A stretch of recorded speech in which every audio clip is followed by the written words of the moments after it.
look at me right here with the.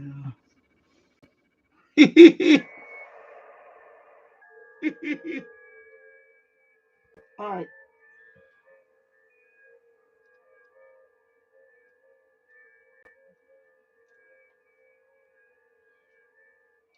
I'm gonna put my lights on. Why not? There you go. Put my lights on. Yeah, so this connector is definitely something going on with this connector. You know, when I did last night, it was first it didn't wanna work, but I got it working, so I'm gonna leave it in there. Maybe I shouldn't leave it in there because let me see.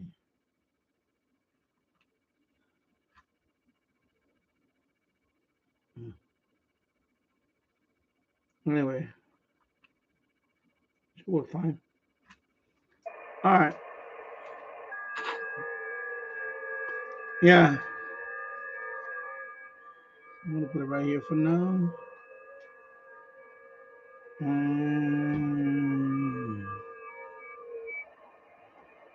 Let me bundle this up for a bit. Do some housekeeping here. Housekeeping. Do some housekeeping. Like that. Right now, local time is. Let me see what my local time is right now. 11:17 in the morning. So good morning, everybody. Oh my God, nose itch. Good morning, everybody, and welcome to my live stream. Let me roll up my sleeve for a minute. I said good morning, welcome to my live stream, and I was up late last night. I did a live stream actually about almost 2 in the morning. Just tuning the shortwave bands and then going down to medium wave. It was fun. I actually found a new station. Never heard of this station before on shortwave. Radio San Antonio. It's a 1 kilowatt transmitter out of Peru. First time I heard of it here, and of course I heard live. So, of course, right now I'm doing FT8 on 10 meters.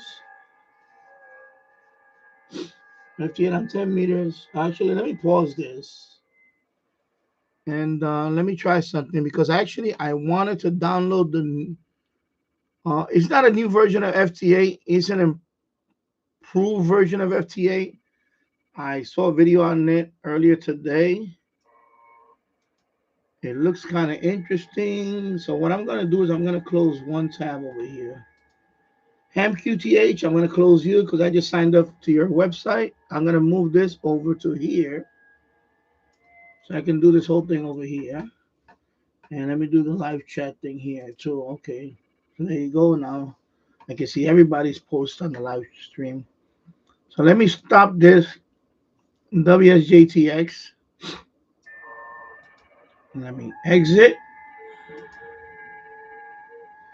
And let me close Grid Tracker.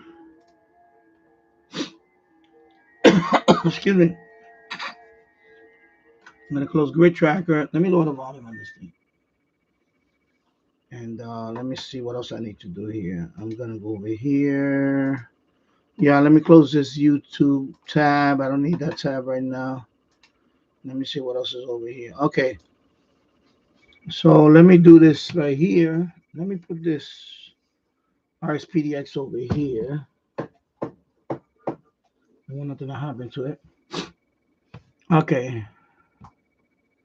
So it's WSJTX version 2.7.1. Okay, that's the one I'm going to download.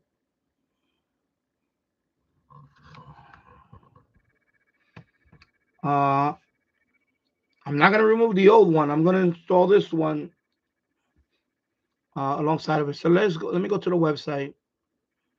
This is on sourceforge.net. Let me review the website before I turn the camera around. Okay, so test version. So release candidate. Which one is this one? December 6th. Okay, I'm gonna go with that one.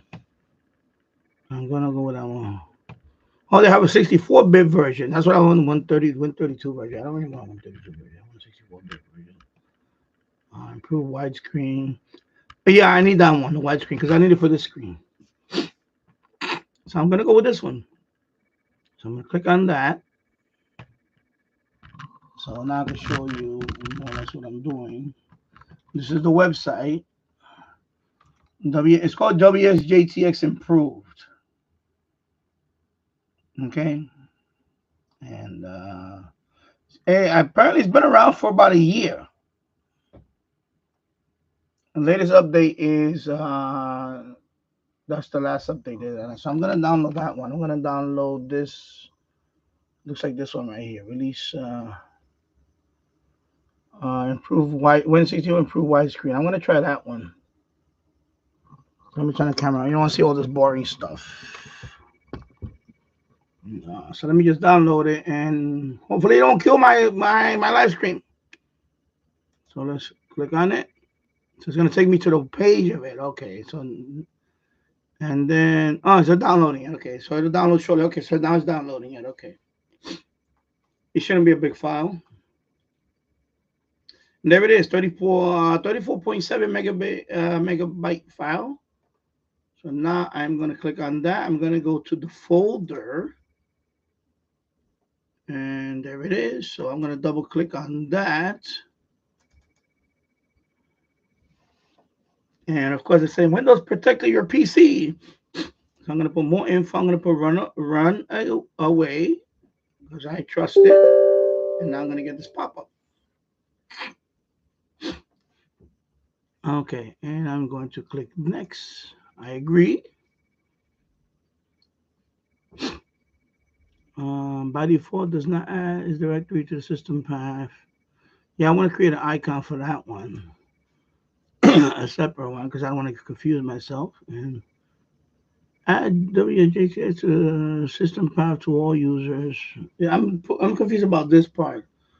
I'm just gonna leave it default. Do not add WSJTX to the system path. Yeah, I'm gonna do that. And then destination folder. I'm gonna leave it the way it is. And it's gonna have the start menu is gonna look different. It's gonna be 2.71. So I want to differentiate between the two. And I was installing. All right. Now, supposedly, when I install this, it should remember everything that I did on the other one. I think. Here's the fun part. And then, of course, Grid Tracker is supposed to remember that too. As soon as I launch it and I launch Grid Tracker, it should be able to. I should not be able to do anything in Grid Tracker. Okay, so let's click on next. We're gonna click on finish, and it's gonna. Let's see. Oh, it's launching it. Okay. So there it is. Okay.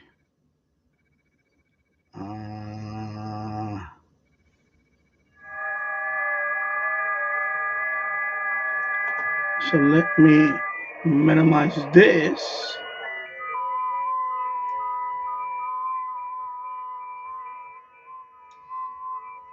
So now let me open a grid tracker. Actually, I don't want to open grid tracker first. I want to do this.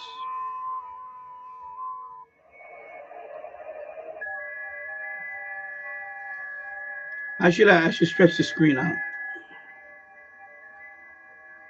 Yeah, right there. All right.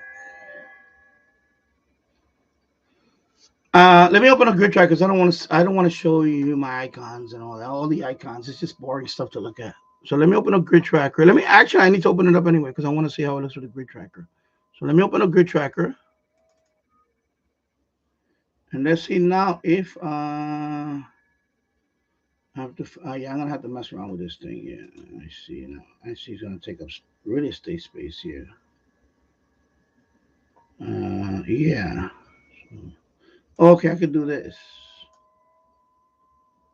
So that's as small as I can put it. Okay. And now I want to make it a little bit. Without squishing all the buttons. Right there. So I'm going to have to put grid track over here a little bit. Yeah. It looks a little different. So this is it right here.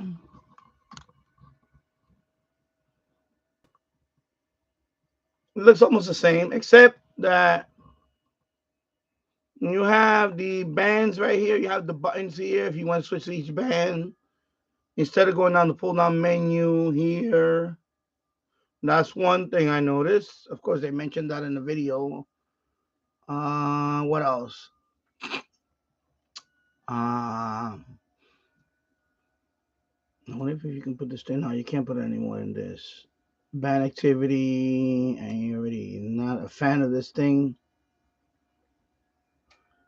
Let me put CQ only. Let me do that. Actually, I'm going to erase it again. I probably can mess with this around. Right now, it's one thing I do like about this is the dark mode. So if I go to where's the view?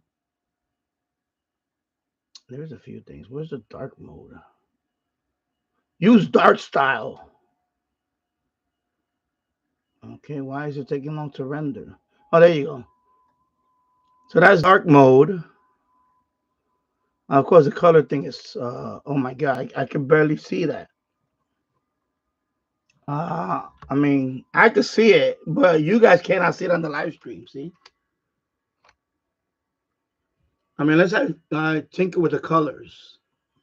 I really don't want to do all that tinkering with the colors. They do have some filters on it that I like. Where is it at? The filters.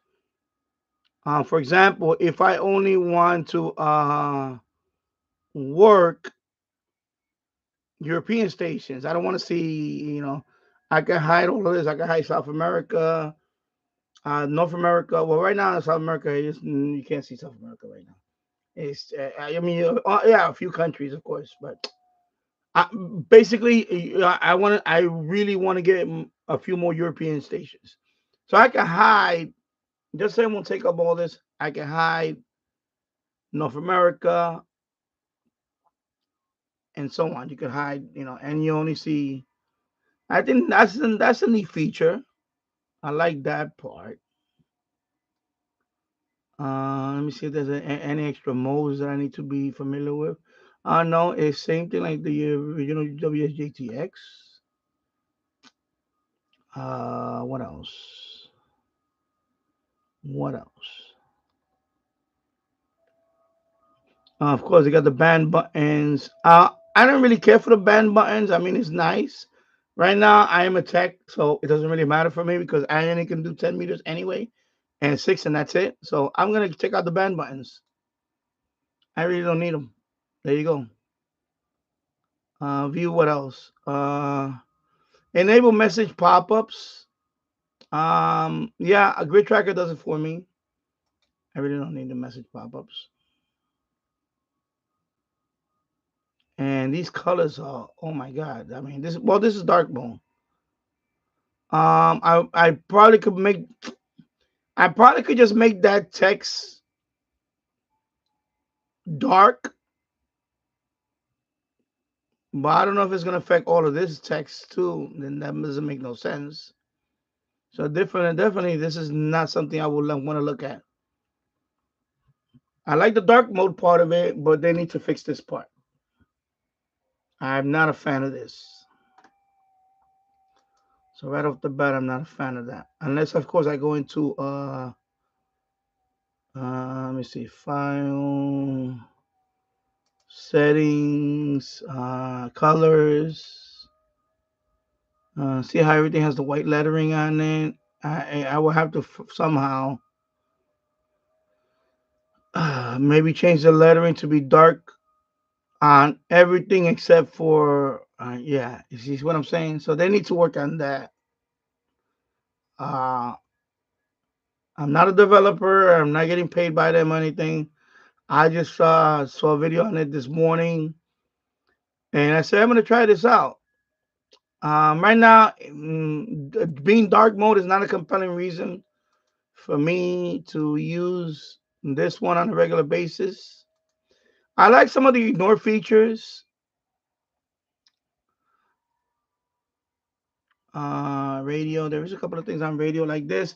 The one thing that they do have here is this read, display, and power SWR. So, for example, if I put that rig data stuff, halt when SWR goes to over 2.5. So I'll put that. I'm going to click on OK on that. So when it transmits, you're gonna see this SWR button here, SWR light up here. If the SWR goes over 2.5, it'll halt the transmission. Okay, and it'll tell you right here. So it'll halt the transmission if I go over 2.5. If my SWR goes over, of course, right now this tuned perfectly, but I can do an example.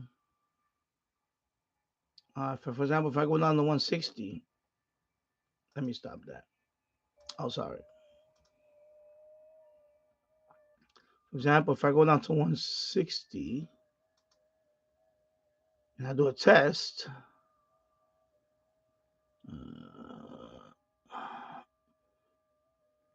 yeah, because I know it's not going to tune at 160, and I just do a tune.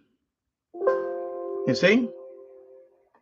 SWR is 5. You see on that? So it popped up right there. Okay? I like that feature. So I stopped it. You see that? I try to tune, and of course my antenna is not resonant on 160 meters. So you see that SWR is, oh, I gotta go down there. Oh my God, this thing is, I'm not a fan of this mode right now. Come on, zoom in there.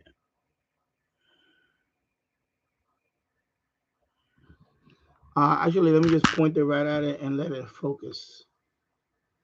So you see it says SDR is 5.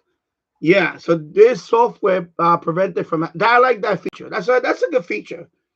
So that's definitely a good feature that I like on this software. That it enabled, but of course I wouldn't. I wouldn't do it anyway. But it's there built in software, built in protection. That's a nice feature. Give it a thumbs up for that one. That's a nice feature. Okay, so let's go back to 10 meters. Wait. Okay, and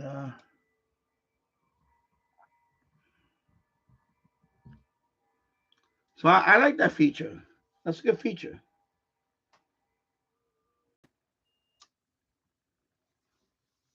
But that dark mode, I'm not a fan of dark mode. I'm gonna go back to get rid of the dark style. Let me get rid of it. There you go. Back to regular, the default mode.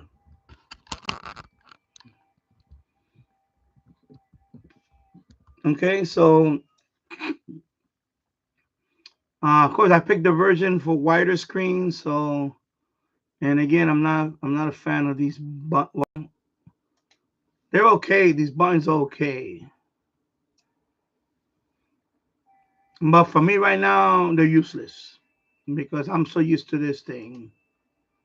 I'm just so used to going to here. I'm already used to this one. So, yeah, you can go back here quicker and all that. That's great. Of course, right now, like I said, I'm a technician. So I can only monitor these. I cannot transmit on any of these. So it really doesn't really matter for me. I'll leave it there so people can see it for for a few minutes. So yeah, so this is the new and improved version of WSJTX 2.71 development. Um, dark mode is nice. I like it. I just don't like the lettering. They should put dark mode with these letters in the background. Of course, I don't like the band activity the way it looks here. I'm sure you could. This you can customize it, because I really don't care about this whole this. I really don't care about the. Or I'm sure you can tweak. I'm sure you could tweak it around to make it look like the original WSJTX. They also have, I mean, I know Grid Tracker has it, and you can ignore people on this a lot easier. So if you got somebody that's just really annoying, you could definitely block them. I don't have too many. I don't have too many people that are annoying, not to the point where I have to block them. But that hasn't happened. Like I haven't, like basically, I haven't had a stalker. Somebody knowingly, you know, keep, prevent you from making other contacts. I had a couple of people. I don't know if they fell asleep on the wheel, and I call it falling asleep on them. Either they walked away and they left it transmitting to me, even though we were done, and it kept on and kept on. That is annoying. Um, whether I wanted to block them or not, it hasn't gotten to that point. Thank God. So, of course, can that happen? Yeah, anybody can. Well, I'm not gonna say how you do it, but anybody basically can do that. What I mean by that is anybody can make a. Anyway, I'm not gonna, because anyway, I don't want to encourage anybody doing that. But usually people do it because they forgot. I'm guilty of that. I'm sorry, people. For the ones that did that out there, I'm very sorry. I'm still, uh, you know, everybody has done that one time. For example, sometimes I'm on a live stream and I'm on the queue.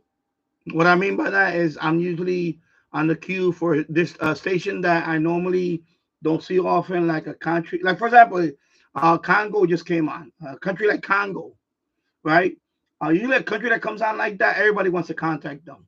So what people do is they leave their, uh, you know, sending, keep sending them, uh, keep trying to make contact with them. So they leave it. You leave it on there. You got to keep calling them. Yeah, that's a proper term. Keep calling that station. However,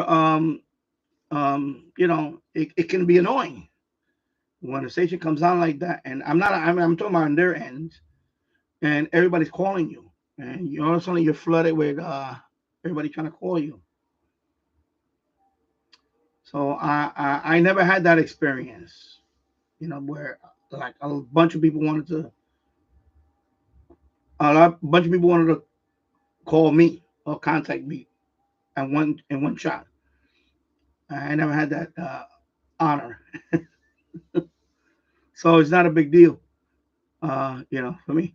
But so sometimes I could be calling one particular station and I forgot that I was calling that station, and it could be like 5 minutes later. I'm like, oh my god, it's like a runaway train, calling that station, and that station is gone, and I'm like, oh my god, did I just drive that guy away? But probably not. It's just that stations like that, they usually get like for example, an island like I don't know, Pitcairn Island or something, that they come on here, and everybody wants to contact someone like that. Or Falkland, like when I make contact with the Falkland Islands, when that one came on here, a bunch of people wanted to contact the Falkland Islands, so I had to do the same thing. I had to keep calling the Falkland Island station. You just gotta leave it, and I guess they put you in a queue, And then, you know, if your number is number 15 on the list or number 5 on the list or whatever, they'll get to your call. And sometimes they don't get to your call. Sometimes they leave. Sometimes maybe they only do a few people and then they'll leave. It depends on the station. Depends on the station. I had stations that stood on for a long time. You know, I know New Caledonia does that. When he comes on, he'll stay on for a good, you know, 20 minutes, half an hour, or whatever. And he tries to make contact with everybody on the board. If you're patient enough and you stay there calling him, he'll get to you. It's just that the problem being him had that he's never confirmed my contacts until finally he did the other day, a couple of days ago actually. But you know, so stuff like that, you know, that can be annoying on the other end. That when you, like for example, he's done with you, but you keep calling him, you know. So that's probably the time you're gonna put people on the block them, you know. So this one has the ability to block them. There's a white list and a black list. Now you can do that. So I just made contact with this guy. Okay. So yeah, it has some improvements on it. I like it. The dark mode, I wish they really. Let's see. I have to wait for the cycle to complete. Okay. The dark mode, I do like the dark mode. I just don't like the lettering. You know, like over here, of course, you need the white lettering, but over here they should have put the dark lettering. The colors are fine. It's just the dark lettering. So they really need to work on this part. All right. So let me lower this down and let me turn the camera around. Let me close the old WSJTX. Let me launch the original one that I'm using, and I'll put this one to rest. Actually, let's see right now what's going on. Oh, okay. Yeah. So the colors So that's a thing. I'm gonna see if I can tweak it. Right now it looks fine. It looks okay. I'm gonna tweak it. But right now I'm, you know, am I gonna use this one right now every day? No. The other one is just I'm used to it. I like the dark mode on this one. I like the ability to block, direct ability to block. You can do that. By the way, there is like bit tracker, but the direct ability to just block somebody, especially when they're annoying, is great. But it's not, you know, I haven't encountered a person that's really annoying. Usually, what I do is on FT8, for example, if somebody's, I'll jump on another mode for a few minutes. So for me, it's FT4. Of course, if I have my general, I would just jump on another band for a couple of minutes, and then he can waste his cycles on nobody, so he won't be annoying me. Of course, I could block him and have him, you know, but I don't want to block him because, for example, I might want to make contact with that person on another band. So if I block them here on 10, I don't know that affects all the bands. So, and I never had anybody do that maliciously, intentionally prevent me from making contact. I think I'm guilty of that, like I said. I think sometimes you forget. It happened to me many times where I was on the phone and I said, "Oh my God, I've been sending it out to this guy, and I probably drove." And I'm sorry about that. I'm really sorry about that, people. It's not intentional. Sometimes we forget. Or it happened to me many times where they were, you know, maybe they fell asleep on the wheel or something. That's what I want to call it, or whatever. They did a runaway train, and you know, they kept contacting me when we were done. They kept calling my, uh, you know, calling my station over and over when we were already done.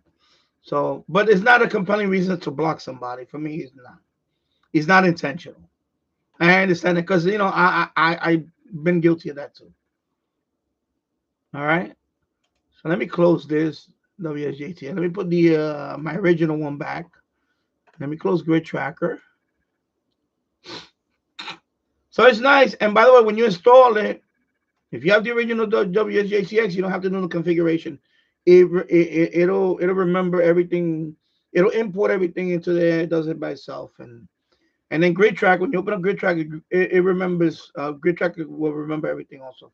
So when you install that version, what I'll do is at the end of the live, I'll put the link to that new and improved version of WSJTX. All right. But right now I'm going to use my old one. Let me see if down here if I have the things on the start. Where did I put the? Anyway, I'll look for it later, and I'll put an extra icon for that. Anyway, so let me open up the original WSJTX.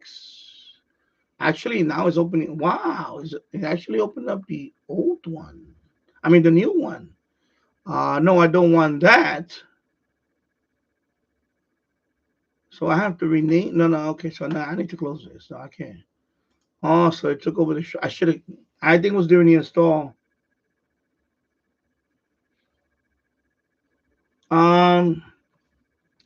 And good morning, Elmer Time. I hope you're having a wonderful Saturday morning. Good morning, Danny. Have you experienced any drone activity in your area or strange radio interference? Radio interference I have experienced, but that is a couple of things. It has nothing to do with drone. Let me answer the first question. Drone activity in my area? No, I have not seen any drones. Not seen any drones here. There are sightings of drones in the Bronx, which is not far from where I'm at. And all the other activity is in New Jersey. And I believe also in Long Island now they had a couple.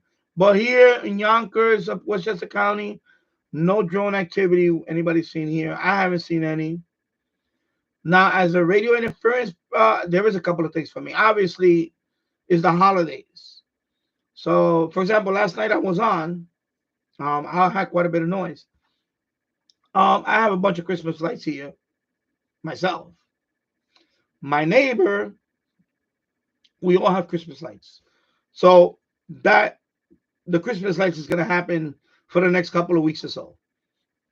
Until maybe a couple of weeks after the new year, into the new year. So that's already there. We do have. I don't know how long it's going to last. There is a meteor, and Mario DX will bring that up, and I agree with him on that.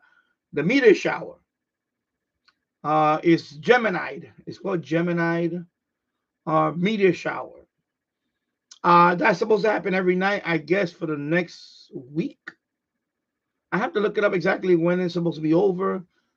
So that is another factor, the meteor shower, and that could be affecting some of the radio interference. And I didn't think about that, but Mary Dixon brought that up, and it does. Meteor shower can affect. But last night I was tuning, it was fine. It was just the noise. So yeah, I did get noise because I picked up. I heard a new I heard a new show. Well, I don't want to say new, but I never heard this station before last night. And I heard it was coming from Peru, Radio San Antonio. I heard it. That's a 1 kilowatt station out of Peru, and I heard it. I was tuning the bands last night, late last night. Actually, it was late last night, and I heard that station. I was like, I never picked up that station before, so it was pretty interesting that I got that. And I was just tuning the bands, but I noticed the noise floor was a lot higher last night. But I think a lot of it for me is more local. Is I all my windows in the front have LED lights and all that. So yeah. No, it was not the first time I've been on after midnight. I've been on at 4 in the morning, 3, 4 in the morning. I done early morning, like I started live stream. I started live stream at 3 in the morning once, just for my European friends. I did a live, medium wave band scan at 3 in the morning. This is probably like one of my first live streams. It was probably like, maybe my first month doing live streaming. So yeah. It was definitely a Friday night going into Saturday. Yeah. And the reason why I did it because it was my son's birthday and we went out. We just got back home from dinner, and I said I want to do a live stream tonight. I felt like I was in the mood. And then today I'm doing a live stream because my wife is home. She has a day off today, so my son is sleeping in late today. Yeah, yeah, he was born on the 13th. So we went to IHOP. He was just craving for pancakes, for like uh, chocolate chip pancakes. So we went to IHOP. It was nice. We went to the IHOP on Central Avenue. It was very nice, and then of course the staff came out and sang happy birthday to him, and he got a nice sundae, ice cream sundae. Yeah, thank you. So he just turned 10. He's 10 years old now. 10 years old. Wow. 10 years old. Time flies. Time flies. Wow. Yeah, so he turned 10. Yeah. Tasso, my sister-in-law had her birthday yesterday as well. Yeah, time flies, I'm telling you. So yeah, Elmer, yeah, I think for me, I know for me it's definitely the Christmas lights. My neighbor behind our house over here, he puts on an elaborate thing. His very elaborate outside, and when he puts his on, I can hear it. It really, I mean, and that's unit literally just because of my neighbor. But that it is the holidays. It is what it is. It's okay. I'm not gonna, and we have lights here too. I was gonna put more lights, but I think I have enough because I still have a lot of cleaning to do in the house. That's why I'm doing my this live stream early in the morning because I know Jules is gonna be on later in the afternoon. So when he comes on, I'm gonna be on the second floor doing cleaning. So I'll be upstairs cleaning later on for the rest of the day. I'm sorting out his old toys. I'm just sorting out stuff upstairs. Yeah, LED lights. That's what we have. We have a lot of LED lights. We do have some. We do have some incandescent older ones, but it's a lot of LED lights uh, and inflatables. And I don't have any inflatables this year. I have inflatables in the container. But I haven't used them for the last couple of years or so. And guy across the guy behind my house, the other house, he has inflatables.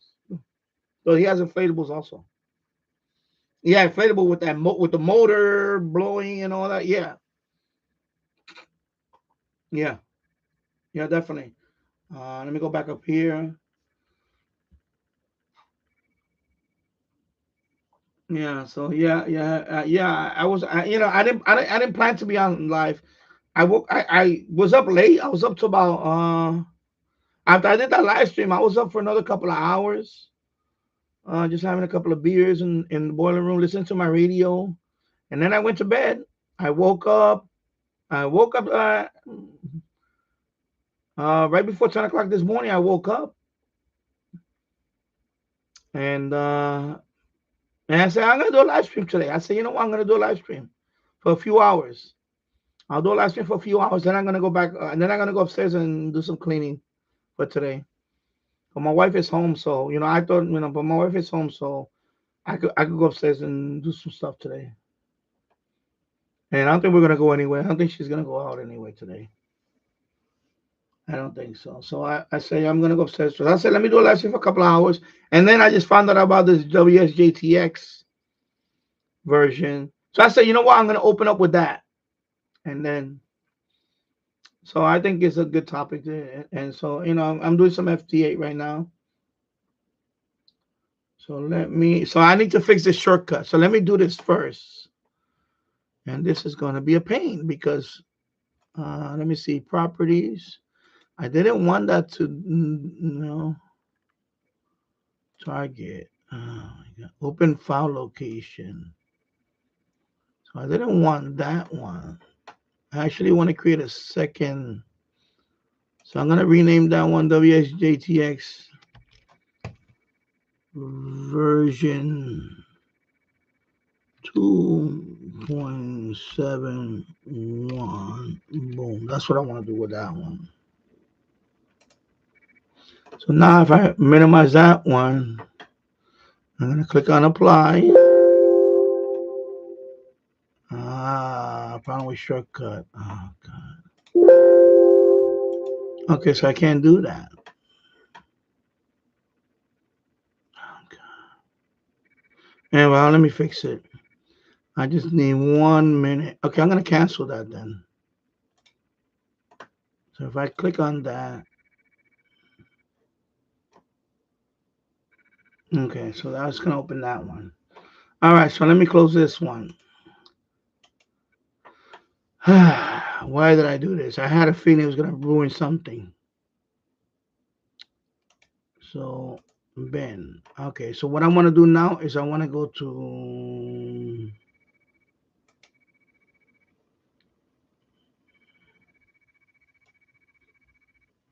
Let's say program files. No, not program files.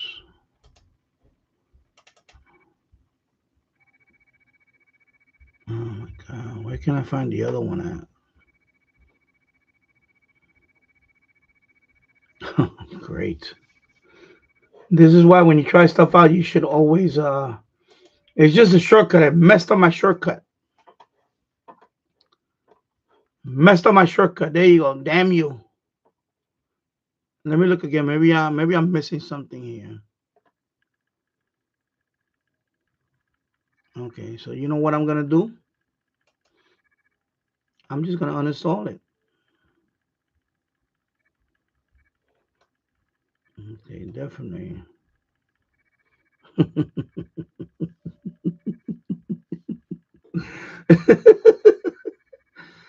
Oh my God, I just looked at something. I'm like, what the hell? Let me just search it. Yeah, let me do that.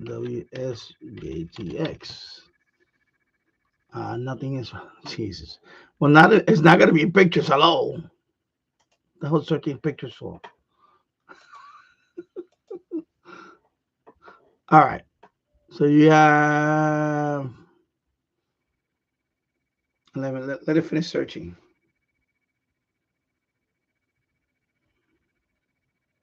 Let me finish the search. Yeah, I need to make a shortcut for my shortcut. Yeah, because I thought it was gonna make another shortcut, and it didn't. It override the original WSJTX shortcut, which is like, argh! So now when I want to go back to my old WSJTX, oh my God, it's so annoying, this thing. Anyway, I'm gonna uninstall it at the end of the. I should do it right now. Let me see. If not, I'll do it right now. I don't care. Cause I already see the shortcut for the modified on A2. Okay, so that's the original one. I already see it.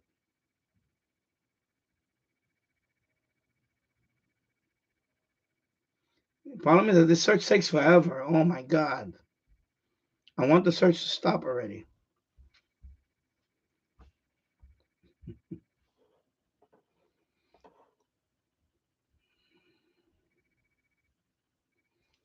Hello and good morning, Stefan. I hope you're doing well. Okay, I'm gonna stop the search. At this point, I don't need this. Okay, let me see if I can stop it. All right, stop it. Let's go. Just stop it. So this one, 820, if I go in there, now I have the uninstall icon. Okay, let me see if this one is the one there. Oh, man. Yeah, all right. You know what? I'm just not going to deal with this right now. I'm not going to deal with this right now. Forget it. Because I'm going to check now the Great, man. I would like to thank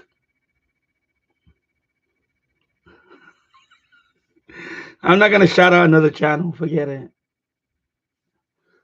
For messing up my nah.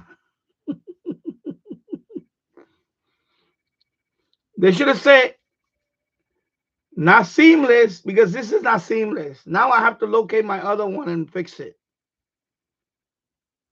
Okay, oh there it goes. Okay, 2.61. So open that one up. Okay. But now it goes back to no! No! Oh my god, it completely overwritten my shortcut. Even on there. Oh my god. Okay, you know what? I'm gonna absolutely. Here we go. I'm gonna do it. I'm gonna do it right now. Settings. Apps. Here we go. Let's see. Let's see. Let's see. Let's see. Alphabetical order, right? Let's see. Let's see. Yeah. Okay. I'm gonna nuke you. That's it. Bye bye. Yeah. That's it. Uninstall. Yeah. You know what? Uninstall it.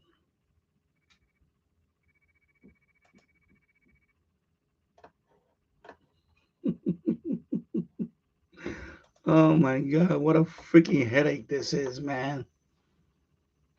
Freaking headache, bro.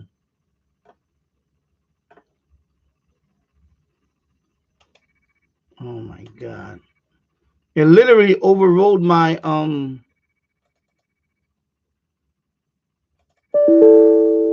my god, it really overrode my thing. Oh my god. Oh my god. Okay. Anyway, time for an upgrade. Here we go. Time for an upgrade. No, not that one.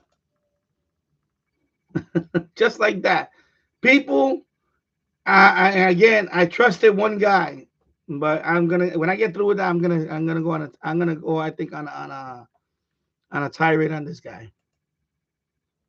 Don't ever say seamless when it's not seamless. Don't please the people. Don't stop saying it's seamless when it's not seamless. Always do a caveat. That's what I do. When you watch my videos, I always say this will work, but there's a caveat, and then you have to explain what the caveat is, or there's a note. Do not say seamless when it's not seamless. Oh yeah. Anyway, I'll fix it. I'll fix it right now.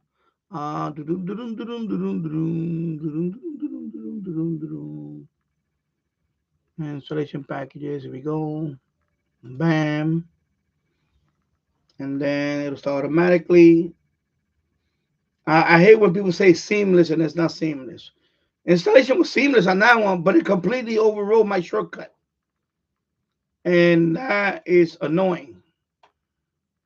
So now I am going to do this. There we go. There we go. There we go. There we go. There we go. There we go. Plus, I need to upgrade it anyway. And then let's see. Run it.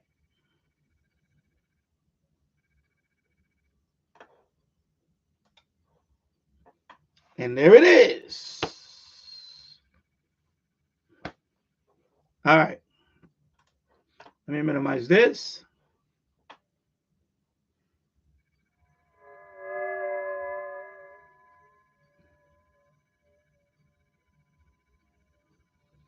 Yeah. Yeah, I want to say seamless and it's not seamless. So let me fix this now the way I want it.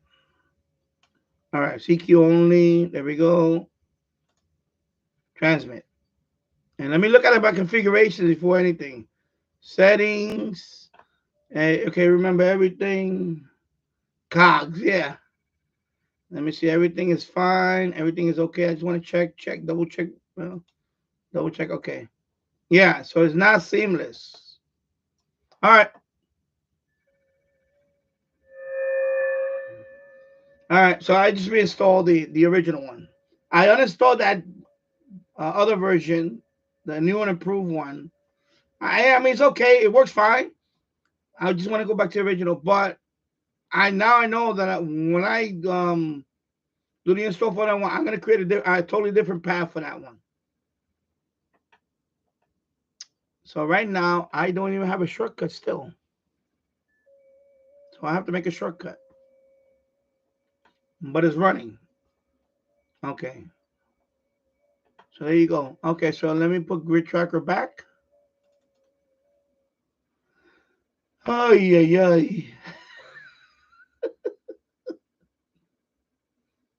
All right. So there you go. Yeah.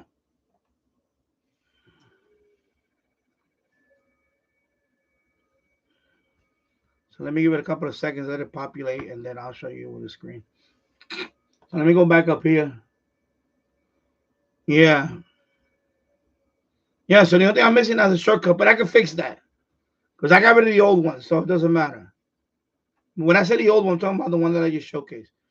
Now, if I put that one later on, when I go through the install, I am gonna say, I'm gonna rename this. I'm gonna put this shortcut a little different, so it doesn't override the other one. Because apparently, it had and there's still bugs in that one, I guess, because I didn't like the dark mode. Like I said, I didn't like the lettering. It's just too bright lettering on the. So of course, this is the original one. Of course, it's the original one, so I'm good now. But the other one has a dark mode, and to be honest, it's not a compelling reason to go to that one. There is a couple of other features on there, but it's not it is improved in a way, but it's just yeah. All right, and let me see if there's anything in here. Okay, so right now 10 meters is a little okay. So let me put this one the way it was right here. I had a nice setup here. Okay. I may install that on the computer later on, but I like this version right now. But they should at least add that on this version. But I understand that, Anyway. Okay, so we took a look at that. It's okay. You channel, you know who you are, and you say it's seamless. It is not seamless. You should have mentioned that it did override your shortcut, because it override my shortcut. And shame on you. I'll leave it at that. All right. Let me go back up here and read some comments. So, yeah.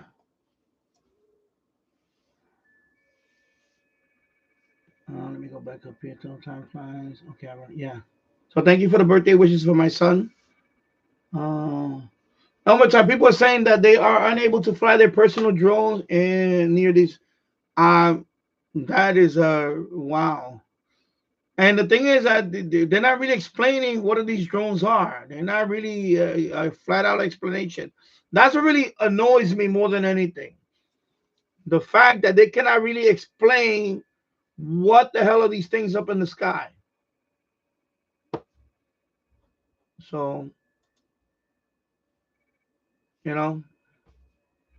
ineptness. Anyway, they're on their way out the door. We just got to wait another about a month, a little over a month, and we're done with this bumbling crew of idiots running this country. Sorry that bothers anybody, but I really don't care. So yeah, so near unknown, large unknown drones, how somehow they are blocking other drones from getting close by sending RF out to confuse. Wow. So they're doing some kind of jamming and inflatables. Oh yeah, yeah, yeah. The inflatables do create, the Christmas inflatables and all. Yeah, I have four of them. Is it four or five? I think it's four now. I had five. One of them I threw out because the motor went dead on me. Because basically it's a blower. Those inflatables, those Christmas inflatables, it's just a big motor, or not even a big motor. It's a motor with a fan. It's just keep constantly blowing air inside. So those things are, first of all, they're noisy, just noisy in general, and they do generate a lot of RF radio, interference too. So yeah, I don't have any of those in my yard this year. I haven't really got to my yard cleaning. I've been so busy with other stuff. I haven't even I put most of the stuff in the garage already, but I didn't haven't really cleaned out my yard like the way I normally do because I just been so busy in here. But yeah, definitely those things do generate. And my neighbor does have a few inflatables outside, and he has like this big tree. It's not a tree. It's like a make. It's like one of those trees that's just full of lights that you buy at Walmart. It looks like a tree display, but it's big. It's like 6.5 feet, but it's just lights. So basically, it's a cone with full of lights, and that thing is bright and it does a lot of like it looks beautiful though. Don't get me wrong. It goes like up and down. The lights colorful, and it's 6 feet. It's like about 6.5 feet tall, and it's right outside in front of their house, and it looks really nice. But that thing must generate a lot of freaking noise. Who knows? But anyway, yeah. Yeah. Tasso and hello, Stefan. Good morning. I hope you're doing well, my friend.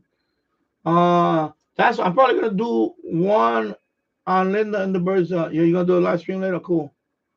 Yeah, it's very cold outside. Yeah, very cold. Elmer time. Heavy Wayne. Now it sound like Elmer Fudd. It's waiting. It's waiting. And I hope those squee wabbits get wet. It's waiting.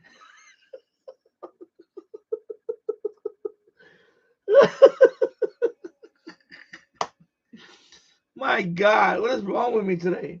It's waiting.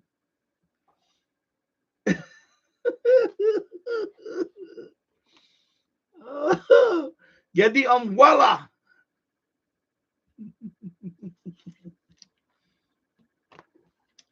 Oh my God. Heavy rain and gusty winds, 50 degrees here in Sherwood, Oregon. Okay. It's raining, not waning. Okay. So, yeah, I need to make a shortcut for to my shortcut. Oh my God. I know that's what happened here. Elmer time. I hate when my shortcut gets shortcut by another shortcut. That shouldn't be have been a shortcut in the first place. Yeah, that's what happened when I installed the new and improved WSJTX. It override my original WSJTX shortcut.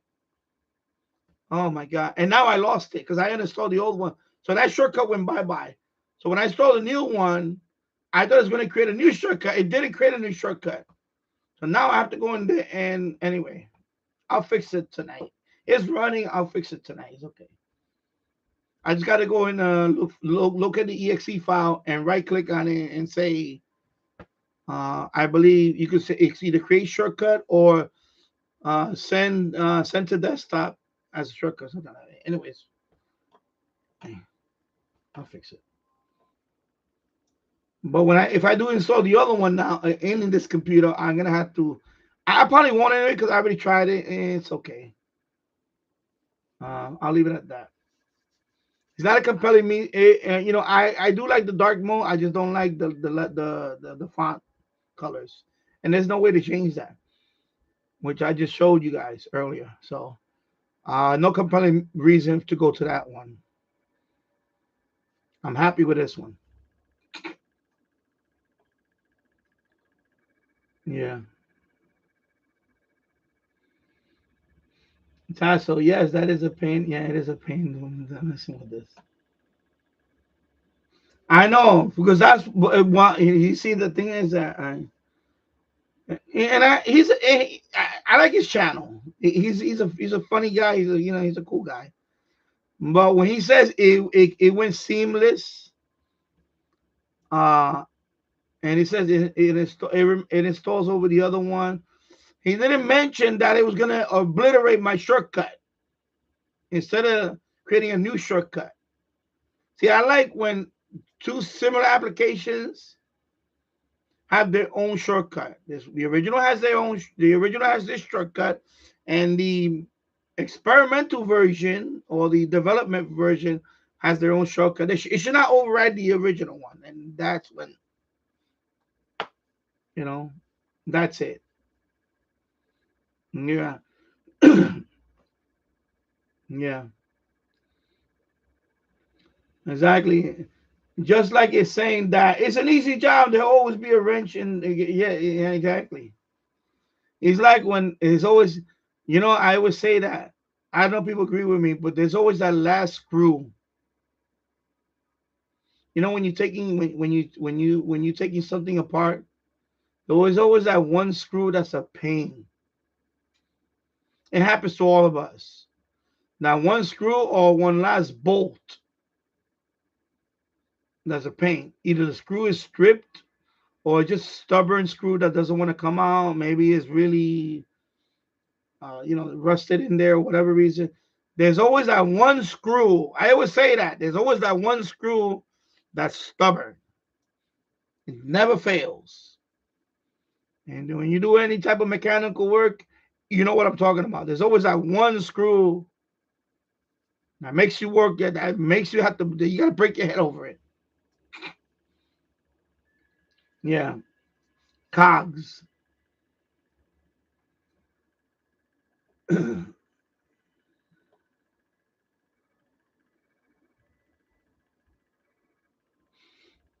Yeah, I don't. I only using dark mode for my. I use YouTube dark mode for my Edge browser because I just want to make. I would just want to know the difference without looking at the browser. But it works fine. Hello, Jim's Radio Check. I hope you're doing well, my friend. And let me read your comment over here. Excuse me. Jim's Radio Check. I got so ticked off at the Baofeng the other day using it for GMRS radio. I totally erased it and turned it into a scanner. I don't know why, but Jim, do you use Chirp? Chirp, the program Chirp. Chirp works very well. So you could just copy and paste. That's what I like about Chirp. Chirp has a repeater book function built in, so you can put the GMRS frequencies. You can of course repeater book and also GMRS frequencies. Just copy and paste. So all those settings, any settings you have to do, there's those, the offsets and all that other stuff, whatever, or whatever repeater, copy and paste. Especially Baofangs, because Baofang is the one of the most, excuse me. I know on Chirp, pretty much every Baofang is listed there, so there's not going to be compatibility issues. The only Baofangs that I found that are not in there are my DMR ones. For example, the 1701 is not in there, and also my DR 1801 UV. That's another DMR radio. They're not listed in Chirp, but every other Baofang, however you pronounce it, is in there. So you just copy and paste. I never had to manually input anything. I just copy and paste. I need to make a video on that and just do a walkthrough on that. And the only radio that works well with, and that's another thing, not every radio works with Chirp. I know the Quang Shang K5 works with Chirp. However, I don't use that one because that one, since I modified it, I use that one as a scanner. Because I disabled the PTT on that one. I could go and enable it, but I use that one as a scanner because I bought that one to play around with the modification stuff.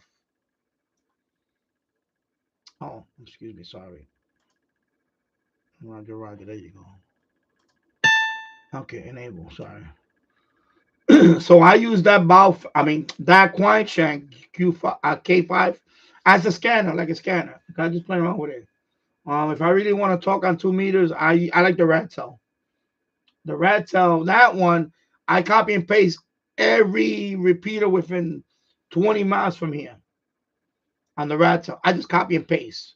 It's a long list. I believe it's like good 30 something channels or more. It's like 40. I put them all in channels. No, it's probably more than, it's probably 40, about 40, I think. Because of course I didn't want to pick the DMR ones, but I picked all the 2 meter ones, the 70 centimeter ones for the rat cell. So it came out to about almost 40 within 20 miles from here. That's what I put. That was my search. 20 miles or no more than 20 miles away. So and I live in a tri-state area. Well, there's a lot of repeaters here. Here in Westchester County, right over the Hudson in New Jersey, right into New York City. So there's a whole bunch of them. Far up as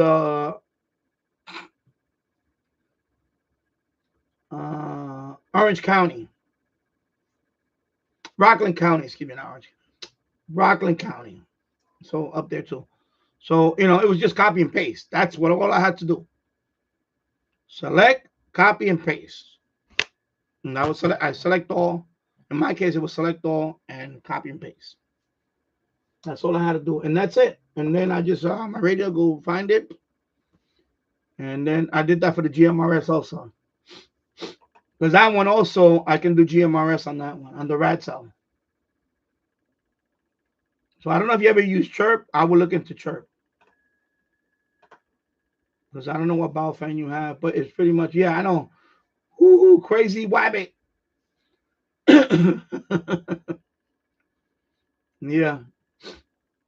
So I understand the frustration, but Chirp definitely changes that. And then the other one that I'm playing around with, I don't know if you might want to look into that too, is the dongle, the TID radio. Where is it? That's right here. This is a Bluetooth dongle, and it has its own software. It's called ODS Master.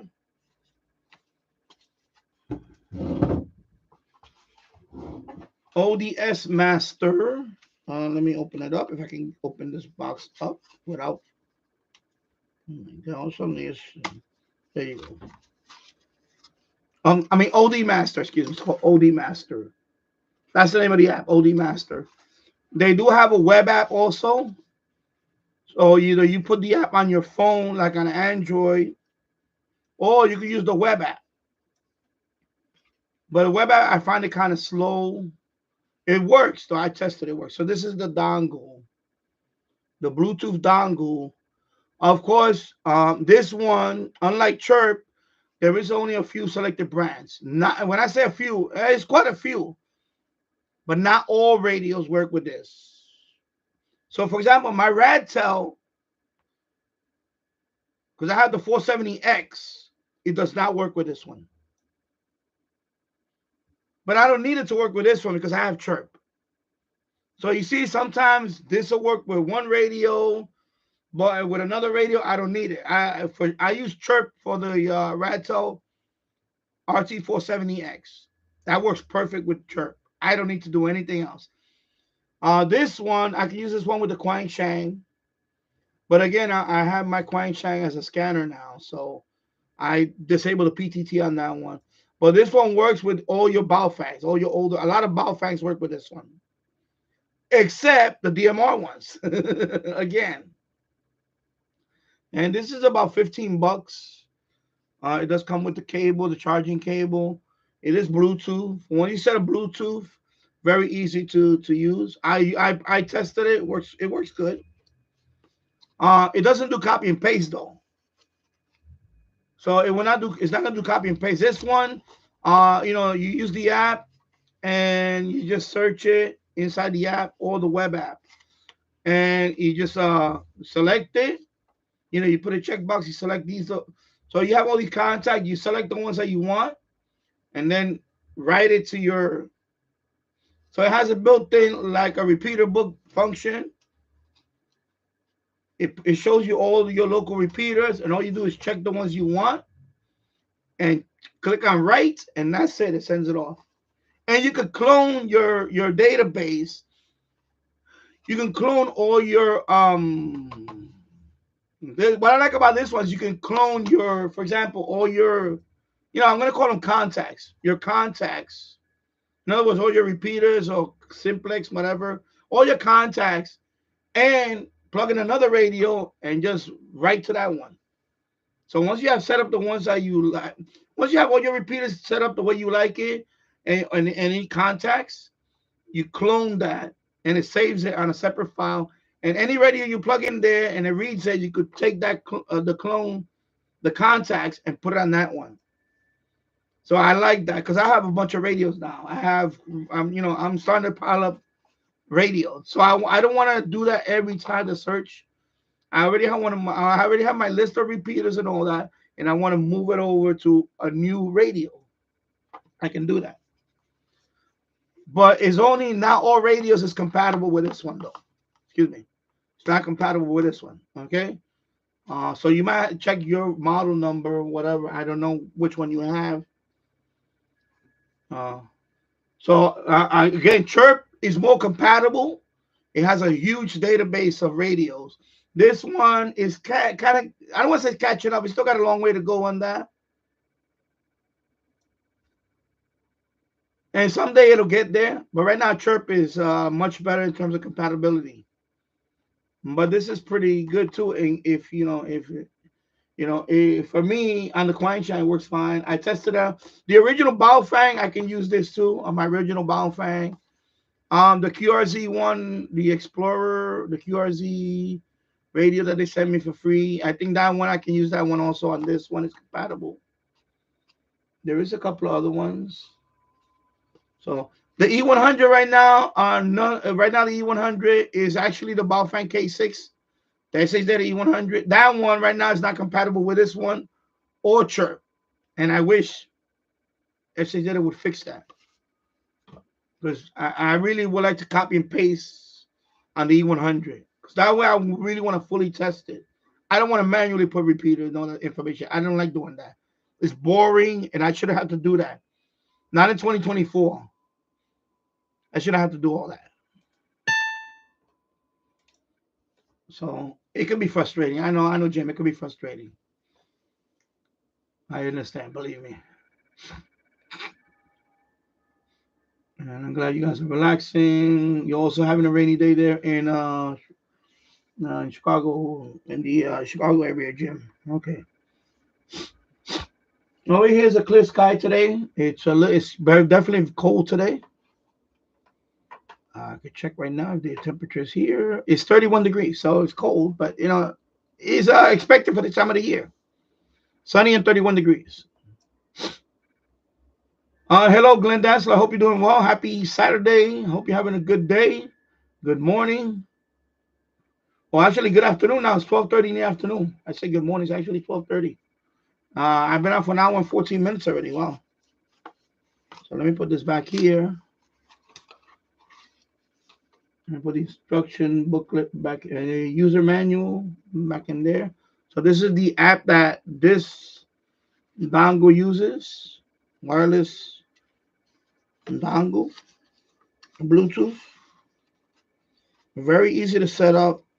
At some point, I'm gonna have to sit down and make videos on this, but right now, I don't have the time. I wish I had more time to do all this. It's just I have to catch up on a lot of stuff, and Anyway, I'll leave it at that.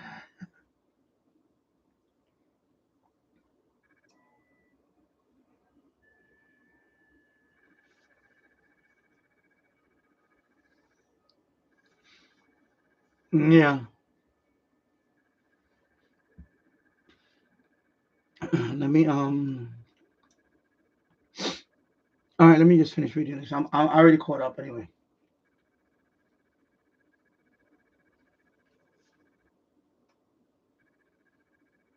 Actually, I have to go back now.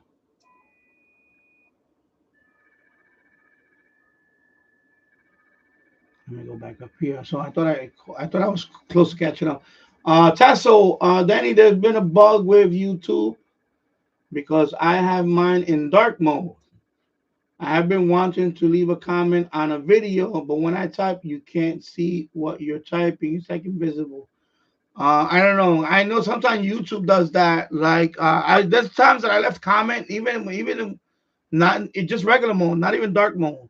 I notice sometimes I'll type and I'll leave a comment, but then as soon as I press okay whatever to send the comment, it doesn't post it. And I don't know if that person on the other end has the. I gotta review the content first before I can. So I don't know if he has that set up. I had that happen a couple of times, but it was on channels that I know they accept all comments. So that's a weird thing that happened to me a couple of times.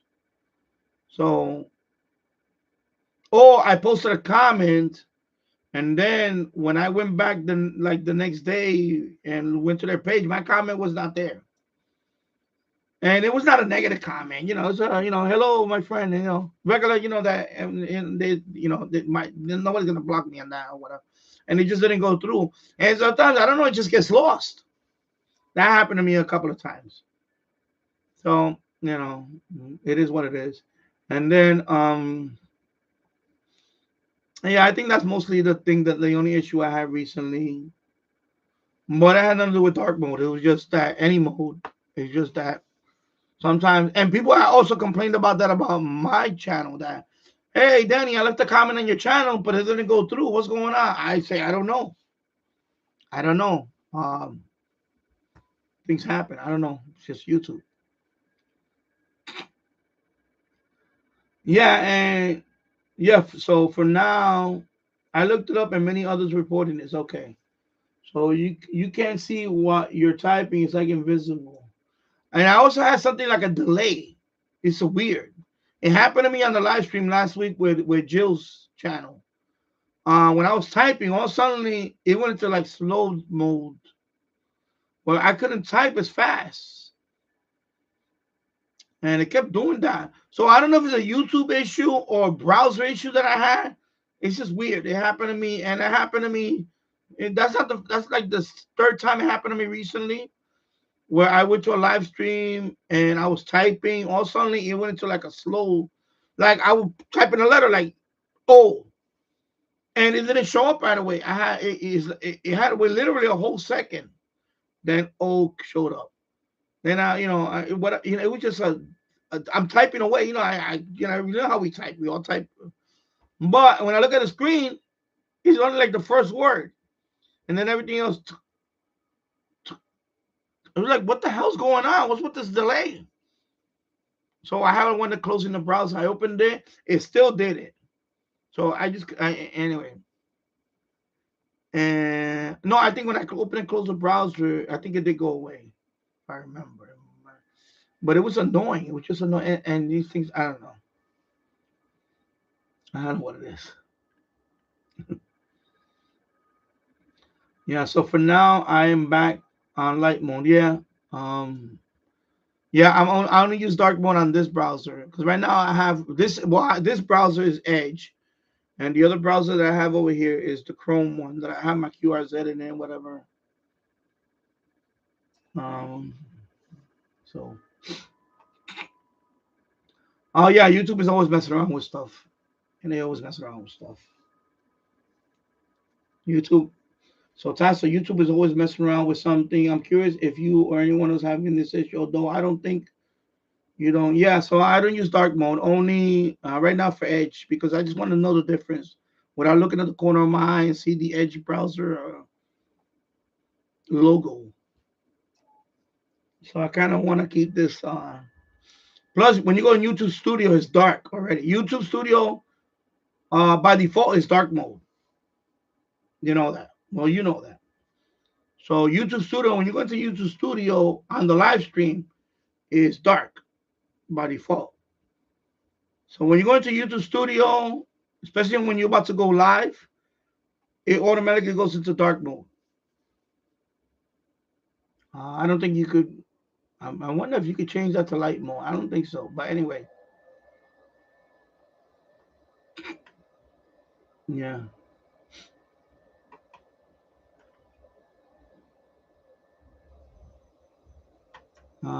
You know what? Let me go to FT4.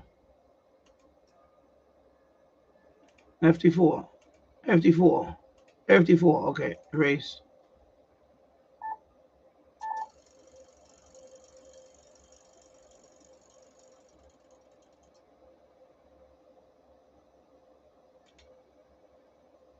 Yeah.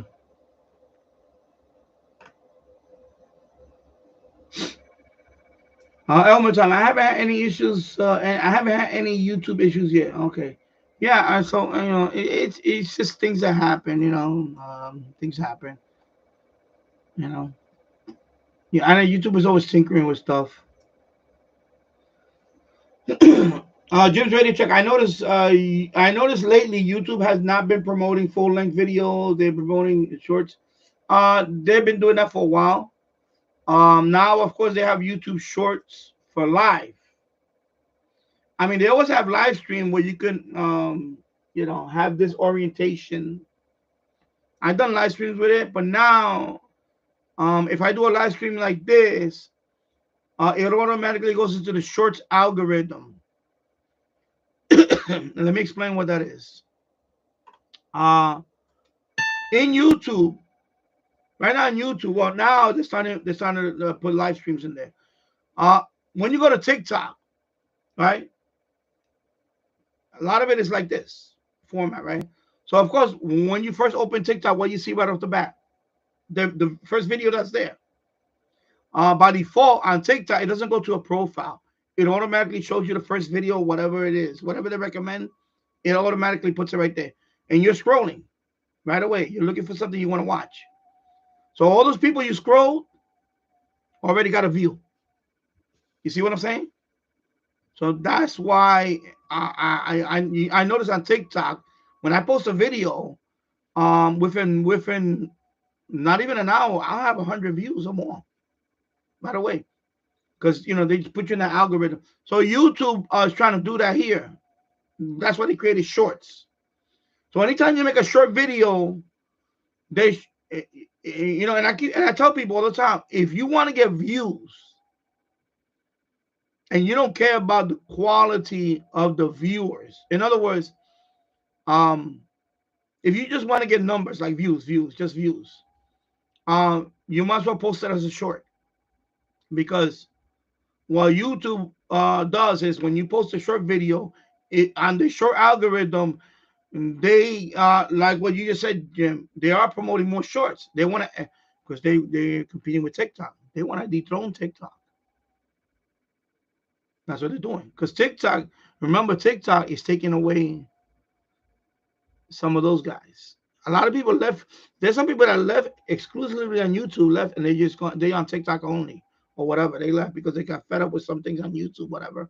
I don't have that issue with YouTube. I'm fine with. I actually love YouTube right now. I'm happy with YouTube. I wish this. Of course, I wish. Can they do more? Yeah. But TikTok that's the way it is.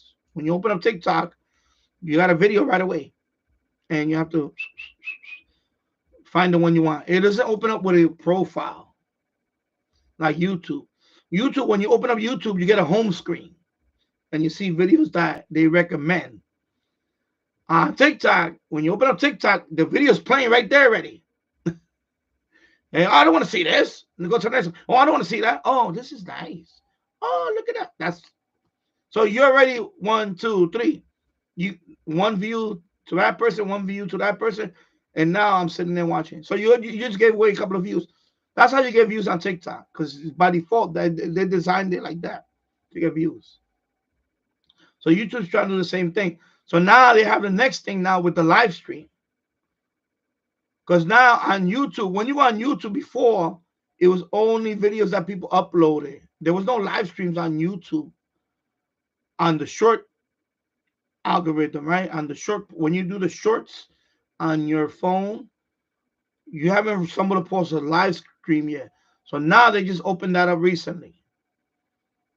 So if I do a live stream in this format, they're gonna shove me in the short algorithm. That means, your views are gonna get skyrocketed because the short, like what Jim said, and it's true, I agree. They are promoting shorts. Shorts are taking more priority over regular videos, and that's why I tell some smaller YouTube channels. If you have a smaller YouTube channel and you want to get more views, and some people want to keep this format because I want to show my whole radio, and that's fine, but you're not gonna get views. If you put it this way, and it's under 3 minutes now. By the way, shorts is not 1 minute now; it's 3 minutes. It's 3 minutes. It's under 3 minutes now, so it's 3 minutes now. You do it this format, you'll wind up on the short algorithm, and your views are gonna skyrocket more. So as opposed, for example, like I'll give you an example, like me, for example. If I shoot a video in this format, a reception video, I'm lucky if I get a couple of hundred views within a few days. To be honest. Now, if I shoot a video in this format and it's under 3 minutes, I got the potential to get whatever. We're talking about at least a few hundred. Within a day or two. In this format, because they're gonna put you in the short algorithm, and if you wind up in enough people will just like see you, and okay. So that's why YouTube is prioritizing shorts. So if you have a channel and you just want to get views, now there's a caveat with the shorts. Here we go. I use the word caveat. The quality of the viewers is not going to be the same as, for example, right now in my live stream. Even though I only have 6 people watching, the quality of my viewers they're all radio related, right? They're already related. If I were to do a live stream on the shorts in this format, I may have 20, 30 people watching, but most of them are just doing this. So they're on for they might be on for maybe a minute or so, and then okay, there's a radio guy. I don't care. Move on. So I'll have more people on my watching, but most of them are just going by. It's like a drive-by. They're just driving by. That's it. They're not sticking around here and watching. And but yet participating, which I like. I like the participation. Oh, this way. Yeah, this way. Participating. Wait. Yeah, participating. So that's the difference between a short. You're gonna get a lot more views, but they're not gonna be quality views for your channel, depending on your content. Now, if you're the type of person that just posting videos for overall whatever funny videos or meme videos or whatever, then yeah. But for radio related content like myself, I don't mind the shorts on videos, but I would never do a live stream on shorts. I don't think so. I may try it one day. I shouldn't say never gonna do it. I shouldn't never say that. I've done this format, but that was before they do the live. But it's just I'm at the point now that my channel is what it is. But you keep that in mind. If you want to get views on your channel, but you don't care, and let me tell you something. And sometimes those short viewers can turn into subscribers. They can't. Like, for example, my diecast collection channel, I should do more shorts because I think that's a bigger audience. I will get more people. So it does, I'm not saying it doesn't work. It does work. But I noticed for my radio channel, it's okay. I say use both. But yeah, Jim, they're definitely promoting the shorts because, of course, they want to dethrone TikTok. That's a competitor. So yeah, so TikTok by default, when you open it up, it's already video. It's probably a video that you don't care for, but right away that person got a view without you doing anything. And then you go like this. I don't want to see that one. Go to the next one. I don't want to see that one. Go to the next one. Or you go from there, you go to your profile. I'll go to my profile. But usually when you open it up, it's right there already. So I think that's that's what they want to do. They are. I don't just say I think. I know that's what they're doing. They're competing with. They really want to dethrone them. Yeah. Just wait to check. I don't have any Windows computer. I think Chirp. Let me see. Chirp. I think they also have a browser based. I think they also have a web app version. I'm thinking. I have to look. Actually, I could check that. Let me check that. Actually, I'm gonna close. Let me close this tab. I got too many tabs here open anyway. So let me open up this one. Chirp. Chirp. My radio. Let me see. Chirp. MyRadio.com. I think that's the website. So no, they have it for Mac and Linux. It says right there. See, Chirp.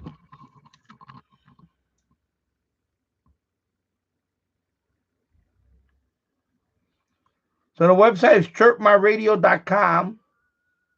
So they have it for Linux and Mac, and of course Windows.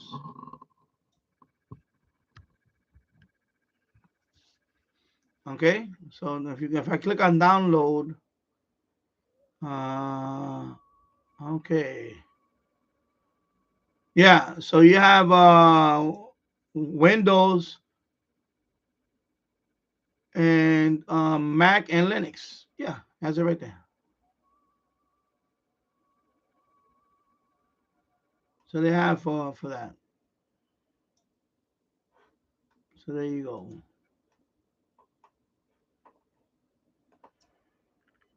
And you can program GMRS frequencies and all that with Chirp. You can do all that. Also, if you also own a Radio Reference Premium membership, you can also do that. Radio Reference it has a menu option on Chirp that if you use Radio Reference, you can take your Radio Reference database and send it to your radio. Especially people that have scanners, like frequencies that are just listening frequencies. Like for example, on Radio Reference, that's when I look up the NYPD frequencies. When I look up all those frequencies, they're on Radio Reference. I could take that Radio Reference database and send it over to through Chirp. I can send it to my radios, which is cool. Or my scanner, which I haven't tried. I don't know if it depending on the scan. I don't think no. Actually on the scanners they don't have. I tried my Uniden scanners. The ones that are they're not listed in Chirp, so I take that back. But say like about say like the Quanshan K6 that I use as a scanner, I can take my Radio Reference. Although I don't have a premium account, but if I did, I can take those frequencies, send it over to my Quanshan without doing anything. Copy and paste. I can do that too. So yeah,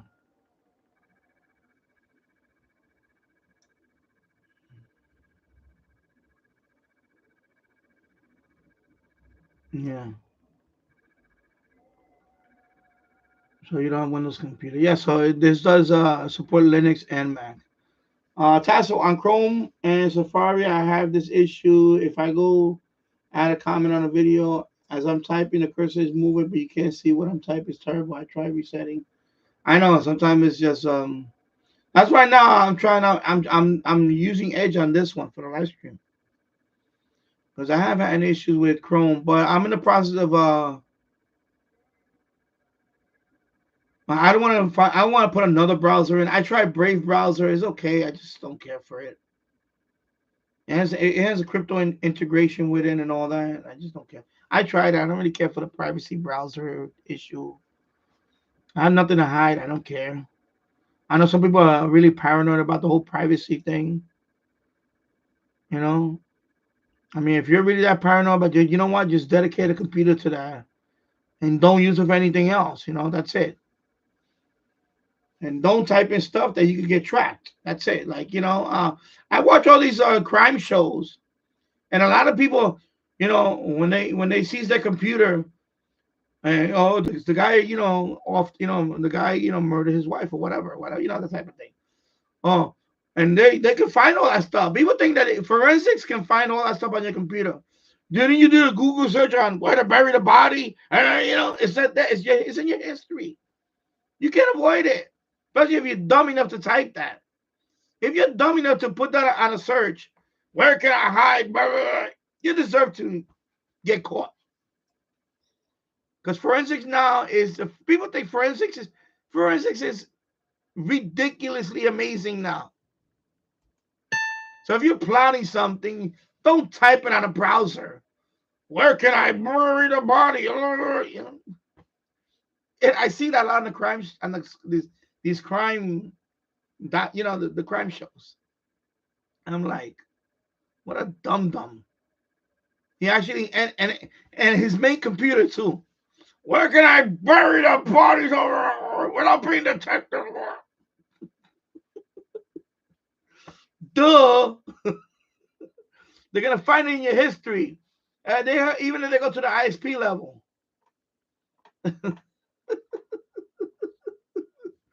Ain't no browser in the world is gonna prevent that. Yeah, exactly. And that too, by the way, that's the first thing they do. That's the first thing they do is you're already a spouse or a loved one is already, okay, let's check this. Let's check his finances. Oh, let's check if he put a policy on her. Let's check if he's on a shopping spree after he cashes insurance check. Like the Menendez brothers, remember that? They went on a shopping spree. What the hell's wrong with these? So of course they also can check your computer, right? Your history. I Googled, and then they go to the worst search engine in the world, Google, that can really tell you everything, that can track everything. How to bury the body without being detected.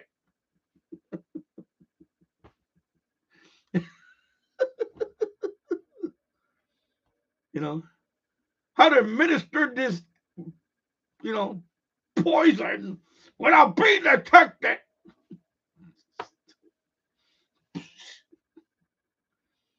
Then they wonder where they get caught. And I just enjoy looking at the mugshots because they look shocked. Like, yeah, you got caught. Duh. How you gonna, type all that stuff in a search thinking that, that's why you got to be careful when you search. You can flag yourself. And that, they have that stuff out there.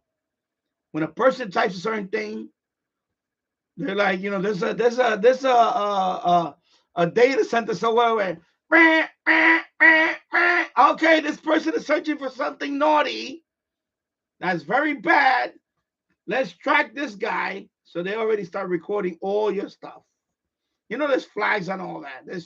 There's triggers or flags that when a person searches for certain things, he's gonna get monitored after that. Come on. Oh, we got a winner right here. Oh, should I say we got a loser? We got a loser on aisle 12. Oh my God.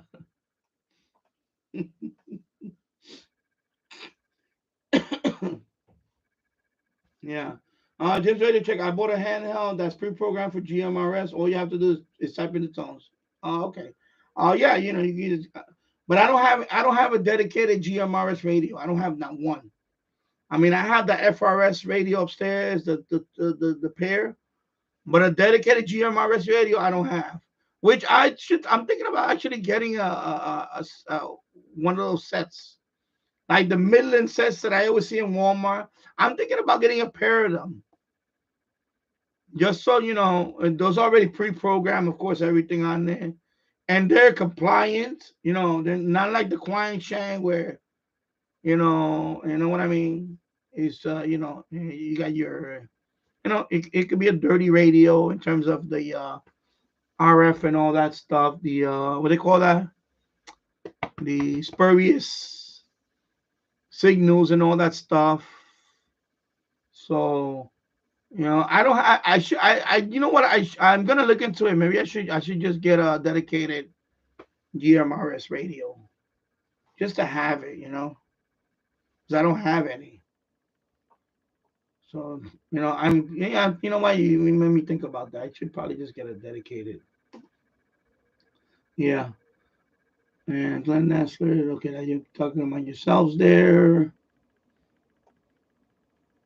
And Tasso. Anyway, I switched to light mode and no issues. Yeah. So I don't know. It could be like I said, it's a YouTube issue. Let me hold. Let me go back to FT8. Let me erase this. Enable TX. Okay. uh,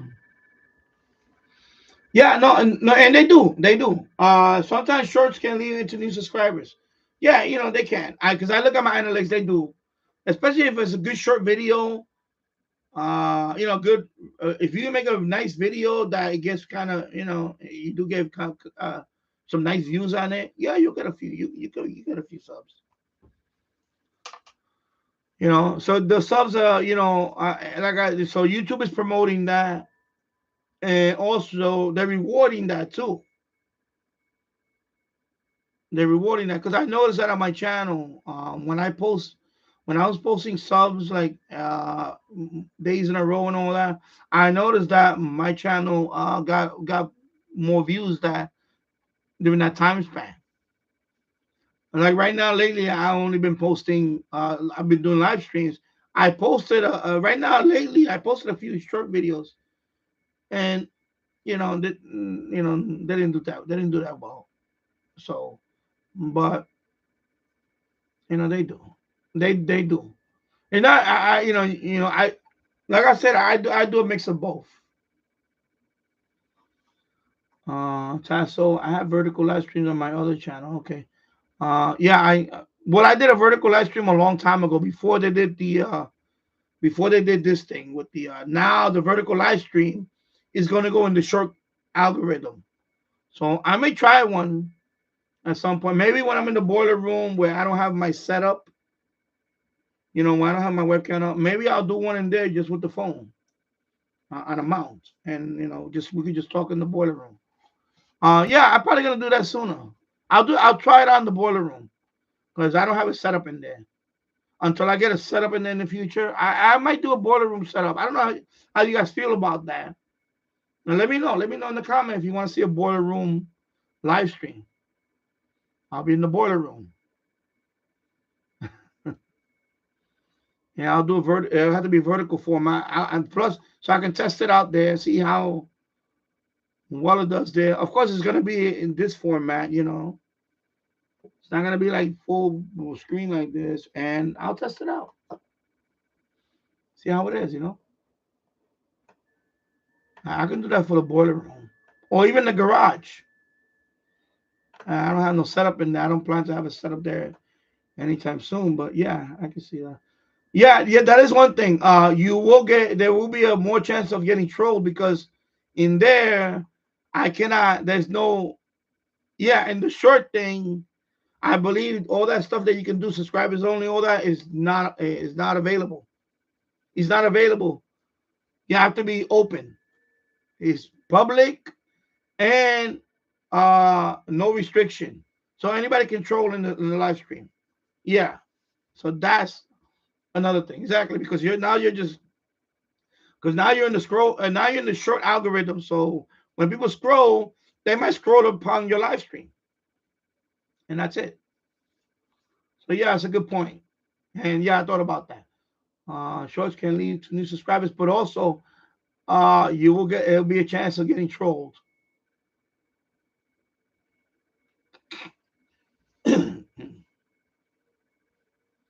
So Jim's Radio Check. I'm skipping a little bit here and there. Jim's Radio Check. Went to a live radio broadcast of A Wonderful Life the other night. It was great. Cool. Yeah. And then yeah, so so I know you have vertical live stream. You could do as long as you want. I believe as long as you want. There's no restriction on that. And time wise, I don't think there's a restriction. It's just a regular live stream, except it's just a format. You know, it's just a format.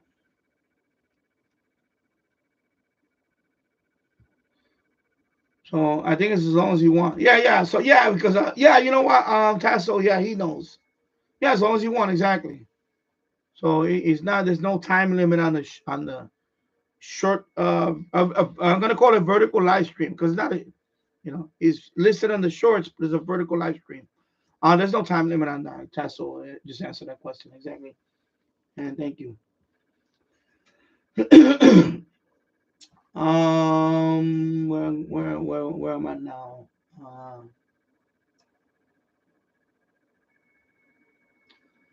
Right now it's not banned.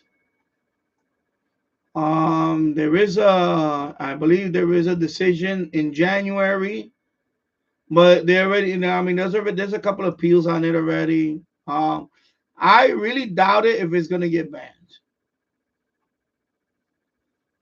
I think there's gonna be some kind of agreement. Because first of all, we have a new administration coming in, so they can easily work something out. So I'm not gonna, I still have TikTok. I use it. I use it every day. What I mean by that is I still use. Oh, I got this. Let me Dominica. Let me see if I can make a contact with this country. Dominica. That's an island in the Caribbean.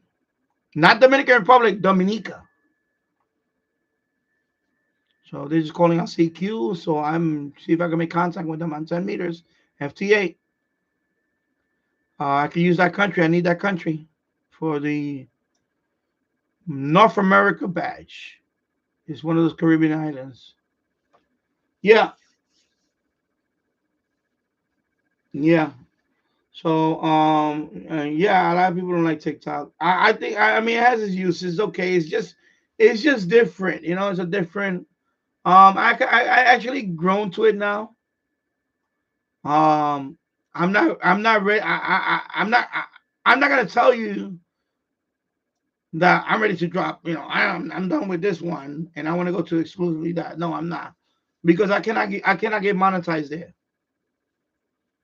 Even though I have close to 20,000 followers there, I'm at about almost 20,000. I'm at 19.8K or something. Right now, for example, there's no way for me to get monetized there. I tried. There's a couple of things to get monetized there, but one, I do have a strike. I have like 1 or 2 strikes, and usually when you get a strike, you get suspended for a few days, meaning that I couldn't post anything. That's all. Something like it was a slap on the. It was nothing, and it was something over nothing. Believe me, that's what really got me into thinking. So the way I avoid that now is I don't make comments anymore on other videos, and if I do, it's just nice comments. Anything that revolves around debate, people report you because they don't agree with you. Or they don't agree with you, they report you, and then you have to go through the appeal. And I got tired of that. Or videos that you might say something, I even said stuff like good riddance. That was it. And I got flagged for that. For just saying good riddance on a video, or it's some really stupid reason. And I appealed and I won that one. But to get to that point where you have to appeal it, you know, they're not they still have a long way to go to even though they're allowed certain other things. For me, they have a long way to go before they really, really, you know, because it's an algorithm that it's one of those learning algorithms that they use. Not AI, of course. Now they jam the AI thing in there now. That if you like certain videos, they're gonna throw a lot of it at you. So if you like a handful of videos and you really don't want to see a lot of that one particular content, they're gonna jam it down your throat. Put it that way. And you're gonna be okay, enough. I get it, I like it, but not all my feeds, all my things should be about this topic. So you gotta be careful with that. You gotta be careful when you like stuff, even because you'll get a lot of the, and then you'll get a lot of the extreme stuff, and that's what I don't like about it. But now I got to the point where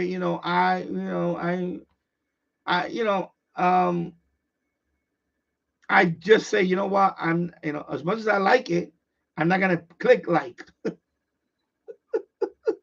Does that make sense? Because I don't want too much of one thing. So I have to be selected on what I like now.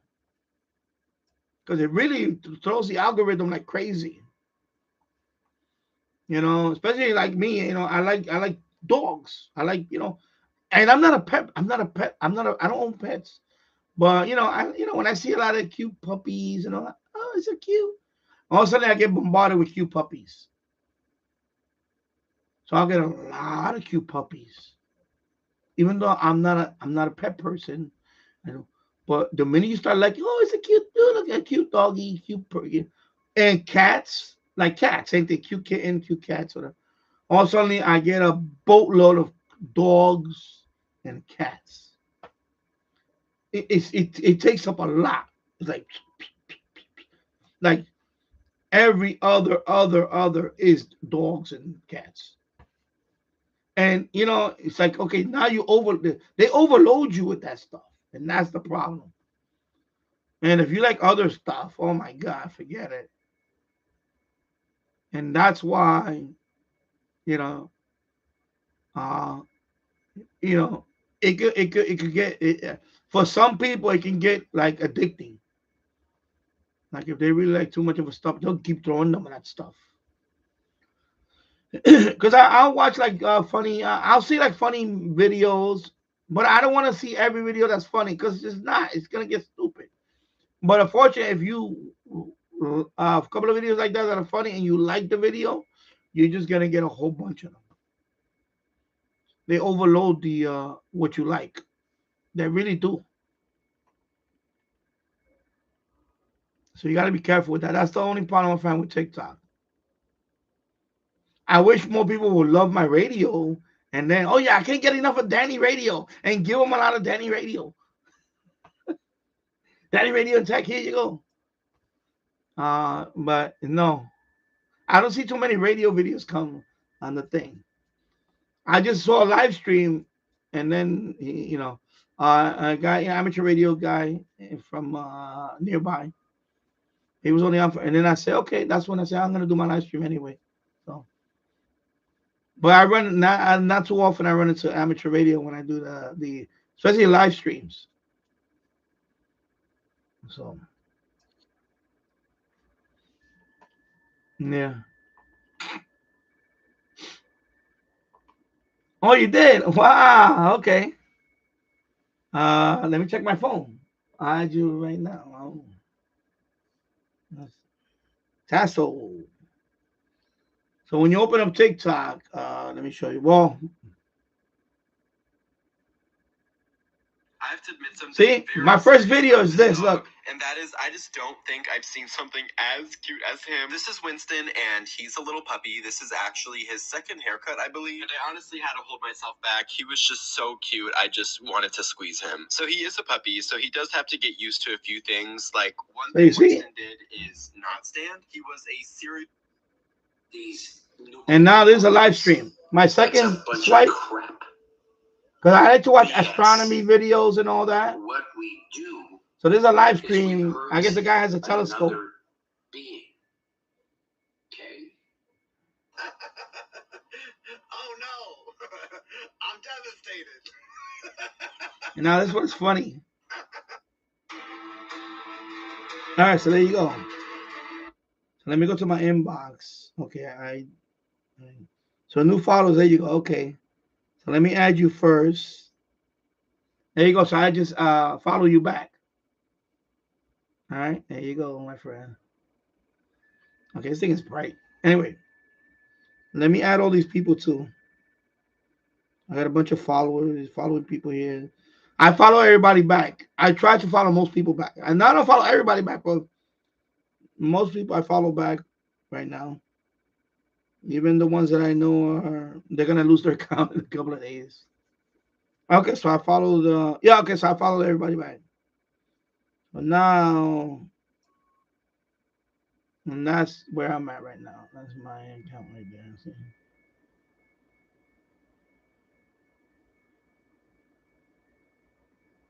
Okay. So there you go.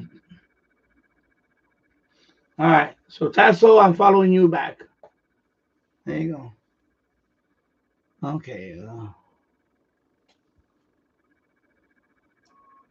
Okay, let me move the camera away for a minute. Let it focus. There you go.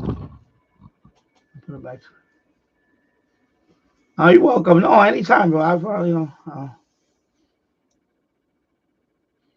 ready? Yeah. Yeah. So let me know. I'll make your mod. I'm ready. I'll make your mod. Because I'm ready. I have a shortwave radio group. Right now, I'm about 460 people in that group. So I'll make your mod. So you can post videos there. And then I have one for FM DXing. I have one for medium wave DXing. And I have one for weather band. I created a whole bunch of groups in there. Because anytime I make a video or this live stream, any live stream, I share it in there. You know that when you got the video says share, so I share on Reddit. So I post it there. So I get people from Reddit to watch my videos. And sometimes, Reddit gives me a few videos. A few views. Let's see, Shortwave Radio group. Shortwave Radio. That's the name of the group. If you type in Shortwave Radio, there's a Shortwave group. Just /Shortwave. They got like 14,000 something people. I post there sometimes, but they, sometimes they really, plus you get knuckleheads in there. My group, I own, I took that name, Shortwave Radio. So I have that one. So that one, you're welcome to post anything in there from your Shortwave Radio. Post it in there, and I'll approve it, and people can watch it in there, and you get a few more views. I know Jim has a group in there too. Jim has I read it. He has his own. I think it's Jim Radio Check Den. Like I have FMDXing group. I told Keegan before he could always post in there if he wanted, but he never took up on the offer. I don't know, or he just whatever. I don't know. But because I post in there once in a while, but I don't have FMDXing videos. I don't. So anybody that does FMDXing, they can go in there, use that group to post. Because I want to. The problem is with groups, even Facebook is the same way. Sometimes when you post in a group like that, and people sometimes the moderator is heavy-handed. Oh, you can't post that because it's a YouTube video. Or you can't post too many YouTube videos in a row. Or they, what I mean? Like I don't want to deal with that. So I create my own groups. and I'm growing them. So you know what? I'm the boss of my group. I post whatever the hell I want to post. That's it. You know, and other people post in there. I know I have a pirate radio station that I always post in there. There's a pirate radio station that I always post in my Shortwave group. So he's always posting. He's always posting something, and so I approve it. I approve it already. So when you when you look me up on Reddit, I'll make you a mod. I'll make you a mod. So you don't need my approval when you post a video of your radio channel in there, in the Shortwave radio subreddit or group. You know, because you got to diversify, like you just said, you got to diversify. That's how people are gonna find you all over the web. Some people just go. Some people start with Google search, and then they put like Shortwave radio, right? They Google search, and then who comes up? Jill's come up there, the official SWL channel, and then another channel, and then probably my channel will be up there. Maybe, who knows? Same thing with the blog. I got a blog, right? dannyradio.blogspot.com. Right now, some people go through my blog. My blog is listed on what is it? I'm now right now. I'm ranked number 5 on this website. Is what is it called? Feed Spot or something like it's called. So right now, I was ranked number 10. Now I'm number 5. I'm ranked 5 now. I moved up. Why? Because I have all the social media, and it tells you. I got 3,000 plus on Twitter. I got 3,000 on Instagram. I'm approaching 5K on YouTube, and all that stuff helps build up your brand. So right now I'm ranked number 5 on that blog. So I'm the number 5 blog for Shortwave radio, according to them. And you know who's ahead of me? Big blogs like swing.com. Right? That's a big one. That's a huge one. And Shortwave Central. She has a following. Of course, that's, Shortwave Central. That's a big one. And then there's also London Shortwave. That's another one that's kind of big. And there's another one. There's a couple of, and then it's me. So I'm up there on the blog sphere now. I'm getting, and so I'm gonna put more stuff on that blog. Actually, I'm gonna put a picture of every radio that I own. I need to put on that blog and link it directly, so people go in there and they look up this particular radio. They can click on the link there, and I'll open up a page that shows a picture of my radio with all the specs. But that's gonna take time. That's a project in itself. Something like rig picks. Rig picks. If you go to rig picks, it probably has every radio known to mankind, and it has a picture of it. So I want to do something like that in my blog, because I have a list of all. If you go to my blog, I have a list of all the radios I own are in there. Speaking of which, I gotta put a new radio in there. Here it goes. I got a new radio, and it was yesterday. Finally, it arrived. Where's the box? Right here. So, yeah, so here it goes. It just arrived yesterday. I contacted them, and they apologized and said, somebody must have forgot to send it out. So they expedited 2-day shipping, and they sent me this one. Oh, sorry. And I got this one yesterday, last night. So there you go. So thank you, SH Data. Thank you, SH Data, for sending me the D221. So smash the like for that. So thank you, SH Data, for the new radio. I'm definitely going to play around with it tonight. I'm going to have it tuned up. I'm going to listen to the weather band. I'm going to play around with it tonight, and I will, make some videos on it. And thank you, SH Data. Thank you very much. Thank you. And happy holidays and Merry Christmas and Happy New Year to SH Data. So there you go. So I got that last night. So I will do an unboxing on it and have fun with it. So So there you go. Yeah, so time to start diversifying. Yeah, exactly. Yeah, that's what I say. I say if you're really serious about your channel, you have to be on other social media. I even created a Blue Sky account just because it's there. Of course, I'm not gonna share my stuff there, but radio related stuff, I'll put it on Blue Sky. Why not? I have Blue Sky right now. I have about 30 followers on Blue Sky right now. You know, you got to diversify. Shortwave radio. Yeah, yeah, shortwave radio. Right now, let me share. I'll check right now. I'll tell you how many people are. Let me go to. Give me 1 second. I think this one is okay. So let me make this QSO first. All right, thank you for the contact, my friend. There. Let me go back here. I'm gonna go to Reddit. And yeah, that is my group right there. Shortwave radio. And you see the video that last video I uploaded was that one right there. The DMR contact to the guy in China.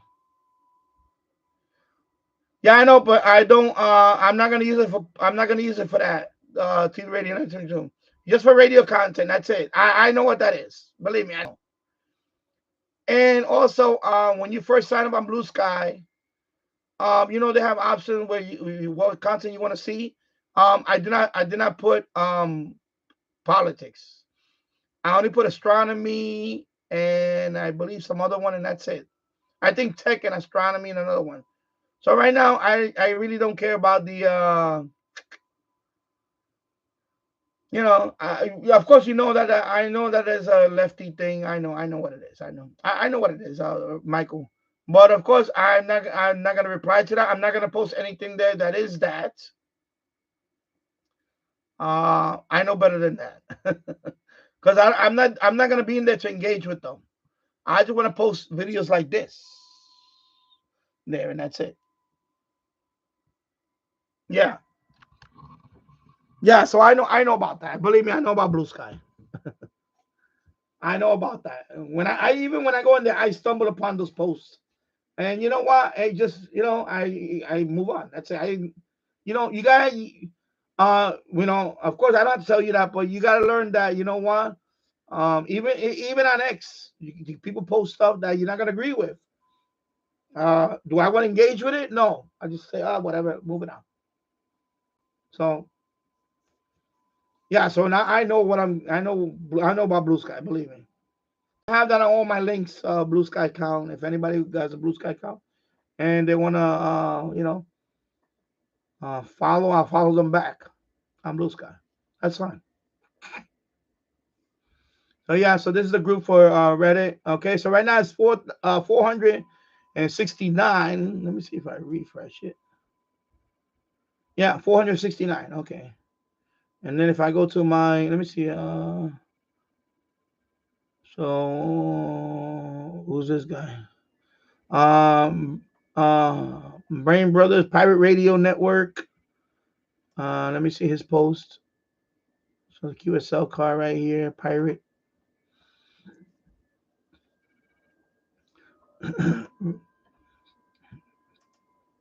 And then if I go to my profile, view profile, let me see. Let me see. I don't see anything about. I don't got any notifications yet on. Anyway, I also have Diecast Model. That's another channel that I have. It's called Diecast Model. If you go to my profile, you see all my. See, I have Diecast Model. Sorry.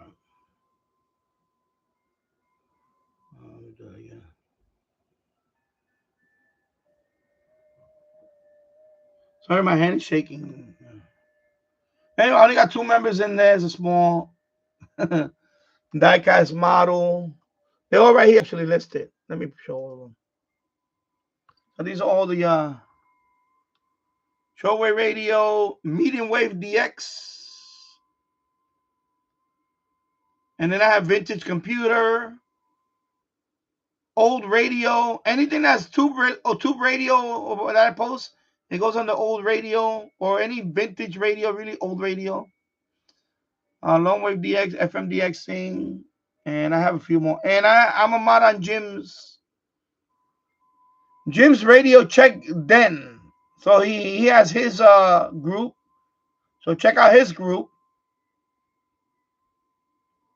Okay, so I have a few. Danny Retro Gaming is here. Danny Retro Gaming. There you go, Tasso. Danny Retro Gaming. Right there. And of course, Danny Finance. And thank you for joining that one, Danny Finance. They're all listed on my Danny Radio and Tech profile on Reddit. So that's Danny Radio, the letter N, Tech. So all my and let me see what messages. No, I don't want to see a message. I want to see a notification. Let me see all. Let me see. Actually, let me go back. Let me go to Danny Finance. If I go there, I see. Let me see. Because I can't see the members. They don't tell me members.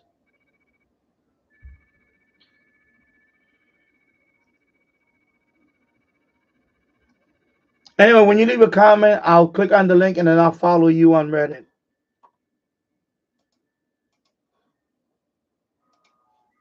But right now, I can't find your name on Reddit.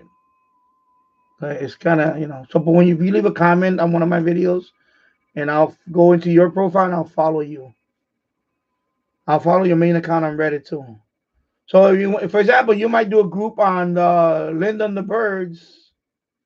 I'll follow you, and yeah.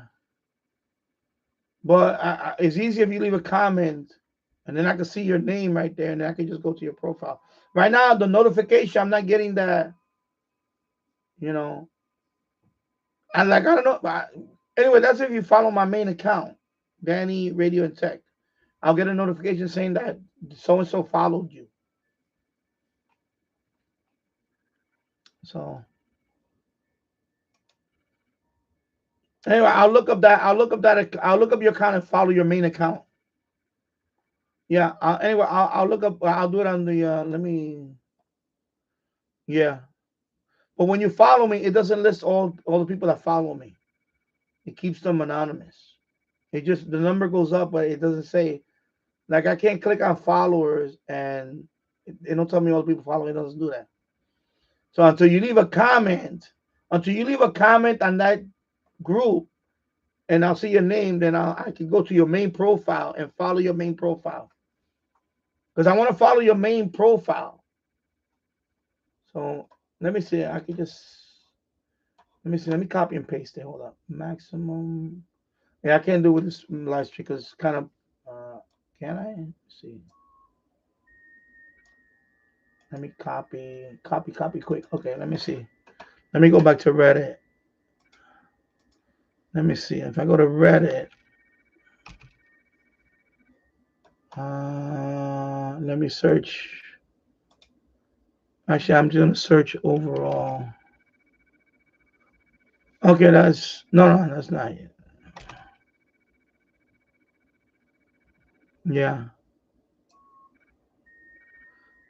Yeah, I think because your profile is new, it's not coming up on the search. Oh, I see it right here. 90. Okay, one karma. Let me see if that's you. Post karma 1.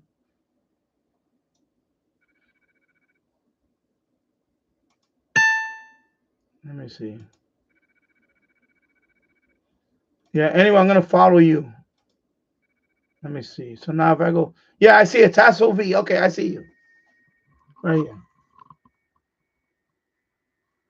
So I just followed you. So that's your main account. I follow your main account. So I just follow you there. Your main account. Now, once you create a group and I'll see it, then I'll join that group. All right. So that's your main account. So that's why I wanted to follow you on your main account. So Cake Day, April 15, 2024. That's when you made your account. So you got, let me see your achievements. So you got all these achievements. So you see, it shows you all your achievements. You get like all these achievements, things like that. So, so if you go to my account, my profile. So this is my profile. See, Danny Radio Tech. And then, you know, I have these achievements. So you get all, you know, these achievements and all that. And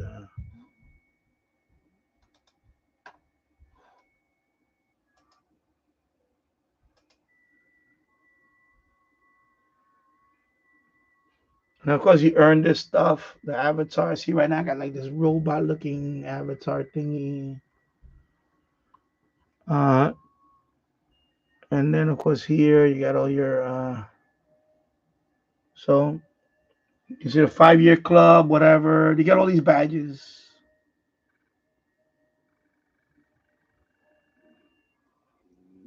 So, so mine was 2018. I created mine. See, Cake Day, December 29, 2018. So right now I got 16 followers on my main account. On the main account. So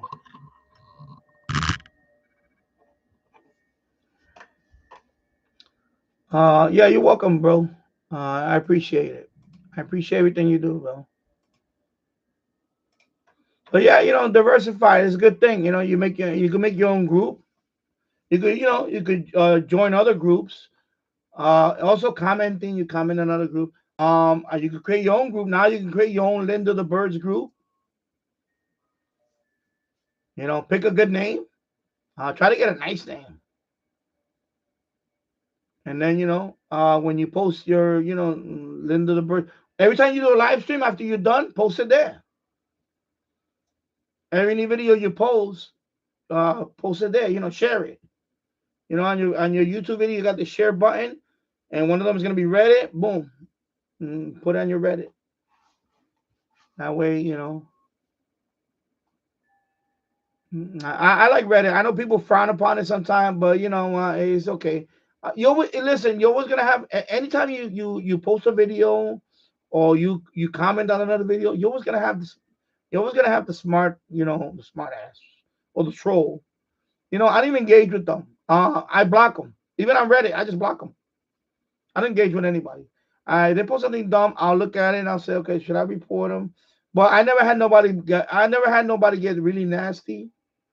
They'll just put something smart, Alec, or really. If I want to deal with it, I'll ignore it. I never had to block anybody so far. I think I might have blocked maybe one person, and that was on my channel. On my channel. No, it wasn't on my channel. It was actually a post that I posted on another group. I think it was Shortwave Radio or Ham Radio. I might have posted a video and they said, "Oh, big deal," and I just block him. Like, shut up, block you. That's it. And he got blocked. Since I created that post, he got blocked from commenting on that post. That's it. And that's what I did to him. That's it. I don't got time. I don't got time to engage with people that, you know, that are just trolling. You know what? I always say all the time, people, when you come in this channel and you're gonna troll, look at your channel. If you don't have no videos on your channel, don't comment on my don't criticize my channel. Until you make videos like I do and you're in my shoes, then you know, oh, I could have made that. Well, then make it. You know, but I'm not gonna do that to everybody that comment. I'm not gonna say, well, you know, if you're so smart, why don't you make your own channel? Try to get 5,000 people to watch. Try to have 5,000 subs. Try to have over 900 videos. You know, come out here with no filter and be on for 2 or 3 hours a day. I've been as much as 8 hours in one sitting. Yeah, talk to me about that. Then you could maybe put up any kind of argument. Otherwise, take a seat. You know, you got your keyboard warriors out there. That's how I deal with them. I just block them. I don't have time to engage with people. Hey, hello, Different Gear TV. Happy Saturday. You put happy Friday. Happy Saturday. Hope you're having a great Saturday. Hope you're having a wonderful start of the weekend. And yeah, what was that? Okay. Which one? Okay, so I got two people now. All of a sudden making contact. Yeah. Hey, geez, I forgot it's Saturday. Yeah. You hung over or something? You hung over? Yeah, 1:36 in the afternoon here in Yonkers, New York, and the right now we're at the freezing point, 32 degrees Fahrenheit, and it's sunny. Yeah, so Michael, I know a blue sky is it's lefty. Let's just put it that way. It's lefty. It's very of course, but I'm not using blue sky for to engage with anybody. I'm only using it to post my videos. My radio video, my other videos, and that's it. And it's not there to engage with anybody. They do post a lot of stuff that I really don't agree with, and I don't care. But I don't even comment on it. I don't like it. I don't comment on it. I just next. I scroll to the next thing. That's it. I can different. I can the difference between the two. I know, and it's not for that use. Now on X, I'm more outspoken on X. On X, I'm a lot more outspoken. I'm with around more people that agree with me. I'm not gonna go to Blue Sky and try to change minds. That's not why I got Blue Sky for. I got Blue Sky just to promote this channel and to promote my other channels, and that's it. Nothing else. Nothing else with it. And to be listed on, every social media that you're in, and and it grows. You get ranked higher overall on searches and all this stuff. It's just it's part of the I hate to use that word, and people throw that, they try to sell you that stuff, and I just really don't, I don't want to use it. It's like SEO type thing, but it's not really SEO. You're actually doing more. You're actually reaching your brand out to more wider audience. That's all it is. You know, that's all it is. So it's not that I want to engage with people on that particular network. No, it's not that. I don't. I'm not going in there for that. Just like I have Rumble, just like I have Odyssey, just like I have all those accounts. I just do it because I want my brand to reach. So when people type Danny Shortwave, I get found. I get find on the search, on the Google search. Or Danny Radio and Tech, I get find on the radio search. It enhances your chances when you diversify. Okay, so that's what that is. That's overall why I do it. It's not that I want to go in there and mix it up with a bunch of crazy people. No, it's not that. I'm not using that account for that. No, and I'm not going to do that. I'm not going to engage with that. I'm just whatever. Because I'm not going to scroll down and like that stuff. Remember, the algorithm works if you like stuff. Then they recommend that stuff. Or if you follow people that are, the minute you don't follow people that do that, it gets recommended less and less and less. Right now, I don't get recommended that stuff now because I already been there for about a week. I like I a lot. There's a lot of astronomy stuff that I like there. A lot of science, just general tech science or science and technology that I like there and things like. That's it. That's what I'm starting to get recommended more. I don't get recommended all the other nonsense. So you know, yeah. So let me go back up here. I'm jumping up and I'm jumping back and forth. I'm sorry. Oh yeah. So yeah, check it out, Jim. Chirp, check it out for your other radios and so on. Yeah, of course. When a homicide or something like that happens, that's the first thing they look at is the inner circle. They always check. They always look at the spouse first or anybody close to the victim. So that's always the case. Glenda said, "Oh no, I just ordered a case of black beans and a case of tuna. The forensic police will be at my door." You know what I'm saying is, don't search for stuff on a web browser that they might come back and you know bite you for. At least use some kind of you know, privacy tools or something. Or just go to another location, go to another computer. I don't know. I don't let me not say that. I don't want to encourage stuff like that.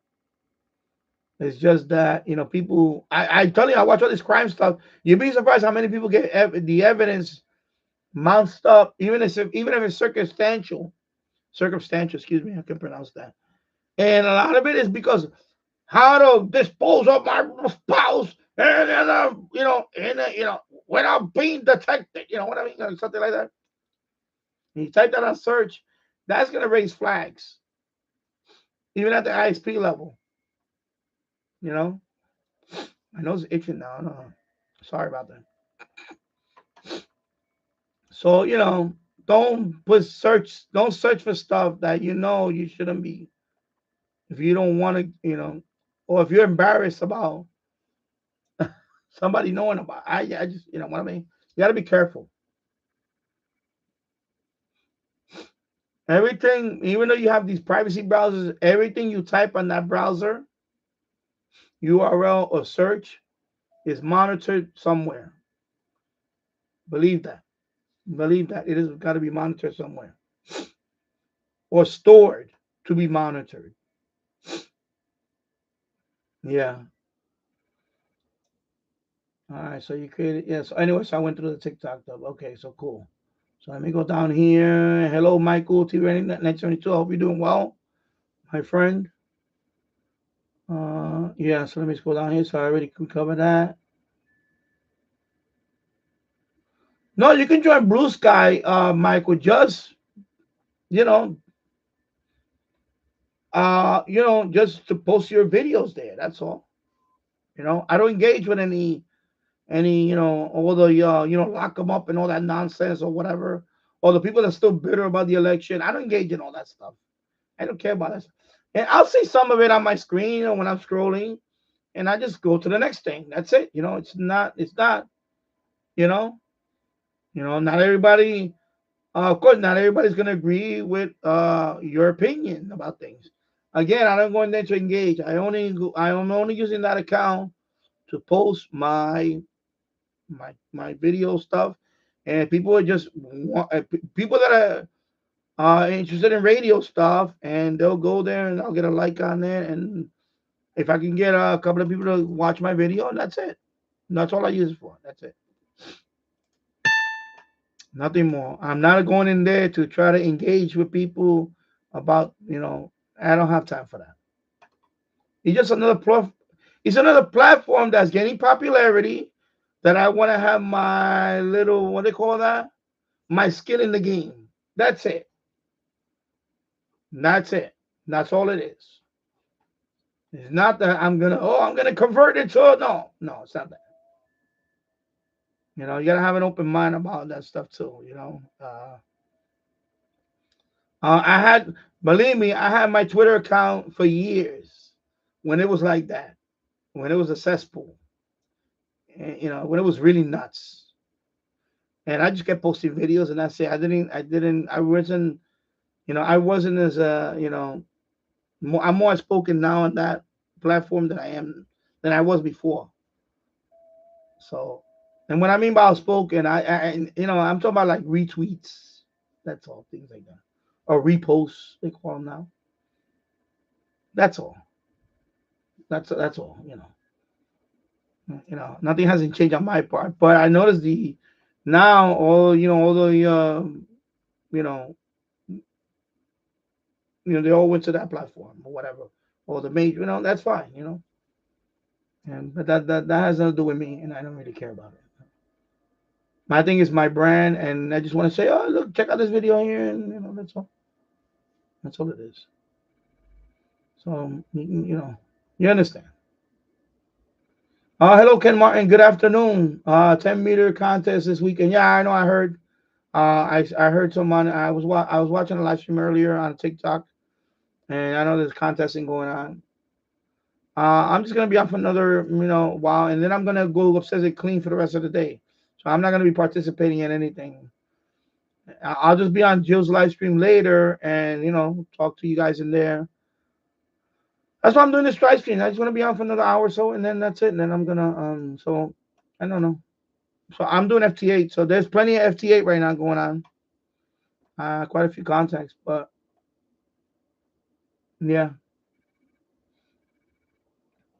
So let me go back up here. I'm going back and forth. So yeah, happy Saturday, Different Gear TV. So you can join Blue Sky. It's just like I said. I just use it for my channel. That's all. That's all it is. Anything that's popular and growing, you know what? Get your skin in the game, and that's it. I know. By the way, congratulations to TV Rating 1972. TV Rating 1972. I know you went over 3,000 subs, so congratulations to you, my friend. Nice milestone, 3,000 subs. So let's give him a round of applause. Well done, my friend. 3,000 subs. Pretty cool. Awesome. Yep. And that's so. You're welcome, my friend. And yeah, exactly. So some people are not gonna get over it. Just like 4 years ago, it happened to me. I just moved on. That's it. I'm not gonna make videos on, crying about it. I just moved on. I just said, you know what? I keep making that analogy about the lawn chair. I folded up my lawn chair, and I sat back and I said, I'm gonna see what happens, and I'm gonna laugh. I'm gonna say, see, I told you so, and that's it. I'm not gonna sit here and whatever, and that's it. Just like now, I'm not gloating either. I'm not gloating. And that's it. I'm not gonna make videos gloating either. I just hope that some will come to their senses. Some of them will never come to their senses, and that's it. And that's fine. It's just that's it. Anyway, yeah. And I like exactly. I agree with you. I just hope for the best. That's it. For all of us. For all of us. And thank you, Tasso. You just joined Danny Finance on Reddit. Thank you for that. I appreciate it. And yeah, you play around with it. I like I say, you create your own group in there for that. Channel Lyndon the Birds and the other channel, and then you can share that, and just let it grow organically. Like my shortwave radio group. I'm not competing with shortwave group because they're at 14,000 something. But I want to create my group, let it grow organically. So I will. At first, I was the only one posting videos there. For a few months, I was the only one posting videos there. And then I believe Jim might have posted a couple of videos in that group too. And then now I got other people posting videos there now. And I approved them. So now it's growing. Organically, it's growing. So right now, maybe in about a year or two, maybe, who knows? At least I think it'll hit 1,000 people in that group, maybe in about a year or so. Right now it's at 469. So, I let it grow organically. I keep posting there. And when people put comments there, I'll go in there as a moderator. If nobody answers their question, I'll go in there and try to answer their question. Let it grow organically, Don't, just, once you create the group, post it regularly, whenever you can, just because people find that inside Reddit, and then they'll find your channel, you know. Because when I look at my analytics, I get views from Reddit. I get a few, not a lot, but I get enough that it winds up in the top 10 on external. When you go to analytics, you got the external, you got a YouTube search, you got when you got external, that means external websites. Reddit is up there, top 10. Whether it's 50 people, 50 50 views, or sometimes I got as high as 100 or something in a 28 day span. That's views, and some of those people wind up subscribing to your channel and also are part of your group. So you get a win-win. So it doesn't hurt just to make your own groups, because because I also post in other groups, like they have like the bigger ones like amateur radio or ham radio. I post in those groups too, but sometimes they don't approve every video that you post. Sometimes they might say, no, this video is just whatever. I never had that happen to me yet. Rarely that I had a video uh people didn't let me post, because I don't go into, I don't spam. I don't spam. That's one thing I don't do, which you shouldn't do. I don't spam my video on all those groups. I'll post a group once, especially if the video is really related to that group. That's another thing. When I post my video on that particular group, it's related to that group. So I'm not trying to, spam. So that's why they already know. And you got to build that karma, because if you're below certain karma on some groups, you won't be allowed to post. So that karma thing, it takes time to build that, the karma. It's like a rating. That, okay, this guy's good. He's a good enough guy to post, and we don't have to, as opposed to somebody that just posts stuff to spam. So, my advice, just make a group for Linda and the Birds, and just when you go on live or after you go on live, post it there so people can see the replay afterwards. And you're gonna invite those people, the cat lovers. They're gonna go to your group. They're gonna say, "Oh, I like this guy. I like this. I like his cat channel. I mean, I like his channel that he has the cat and the birds." And then they'll find your channel, and then they'll subscribe to your channel. That's how you get people to go to your channel. So on Reddit, you're gonna find that audience, you know, and so on. Same thing with TikTok. When they see Linda, and I say, "Oh, what a beautiful cat! Oh my God!" And they're gonna subscribe to your TikTok, and then they're gonna see your TikTok. Once you get to 1,000 followers, you can put your link. Yeah.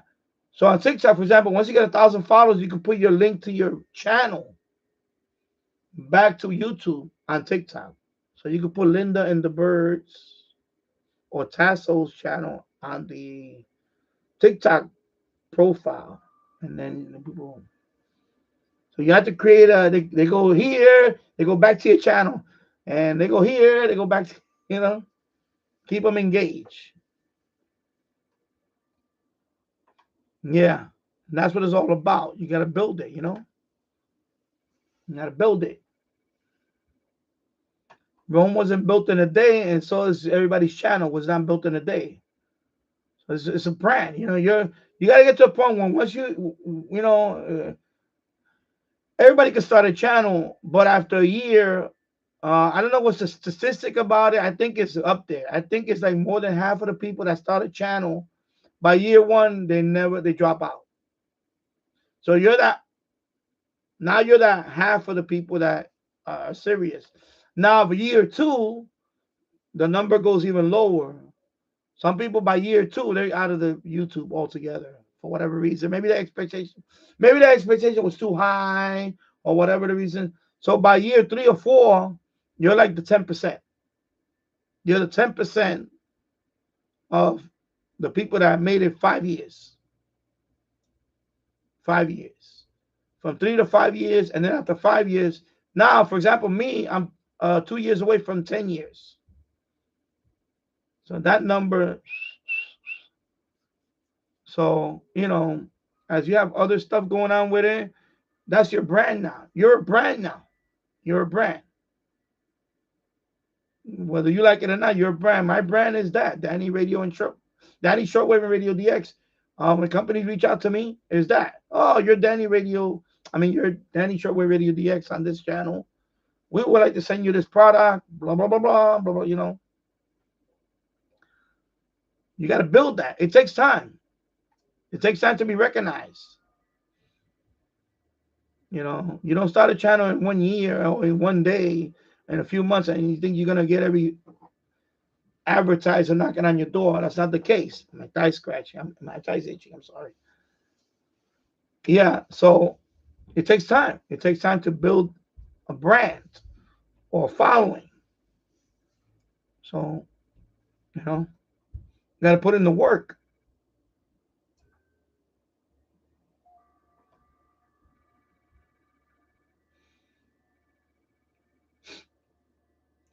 So yeah. And I never say never. You see all these stories about people. They make some income, even if it's a good income, out of doing something that you like. I like what I'm doing. I would love to make. Of course, I would love to make a lot more money. That would be great. But I still love doing what I'm doing. And it doesn't hurt to get a nice, a check every couple of months or so. I get a check from this, which is nice. I wish I could get more. I wish I could get a monthly check, but I don't make it to that threshold yet. Because you gotta, when you monetize, you gotta make over $100 so they can cut you a check or wire you the money. The minimum is $100. So until I hit $100, I don't get that money. It sits there, So sometimes it takes a couple of months. Sometimes it takes a little more, and then I get that payment, and then I use that money to buy more stuff. So I don't have a pizza fund, not yet, or a beer fund. I got a PayPal account. I should probably post it on my opinion on my thing for beer funds. So I don't have a pizza fund. I probably have more of a beer fund for a beer.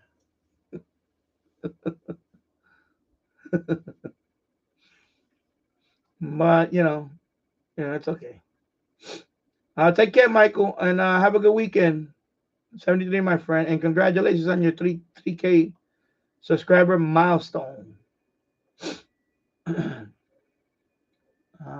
Yeah, different gear TV. Yesterday I was off work, and I thought it was Saturday. God knows why I say Happy Friday today. Yeah, I was up late last night. I did a live stream late, and then of course I had a couple of beers. And then I went to bed. I woke up and I said I'm gonna do a live stream for a few hours. So I'm approaching 3 hours now, 2 hours and 43 minutes. And yeah, I'll probably be on a little bit longer. And then I'm gonna for the rest of the day I'm gonna be upstairs cleaning and relaxing. And I'll be on official SWO live stream later on. I'll be in there saying hello and all that stuff. So he'll be on 20 hours UTC, 2000 hours.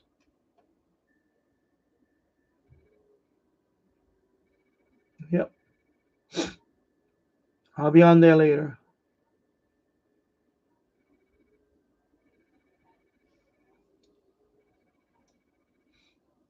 My throat's dry. Hold on. Well, my throat just got dry. Ooh.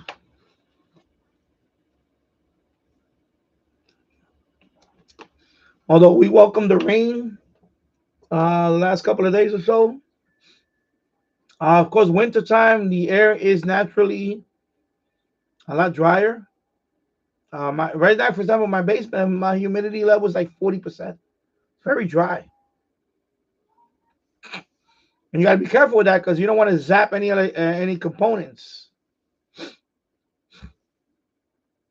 You know, so you gotta be careful with that too. Low humidity, you can zap and it creates a lot more static electricity. You can zap something, but just by touching it, you gotta be careful. Right now, the air is very dry down here.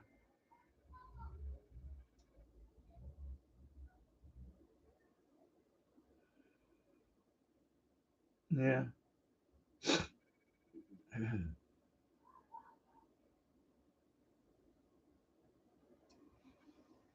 All right.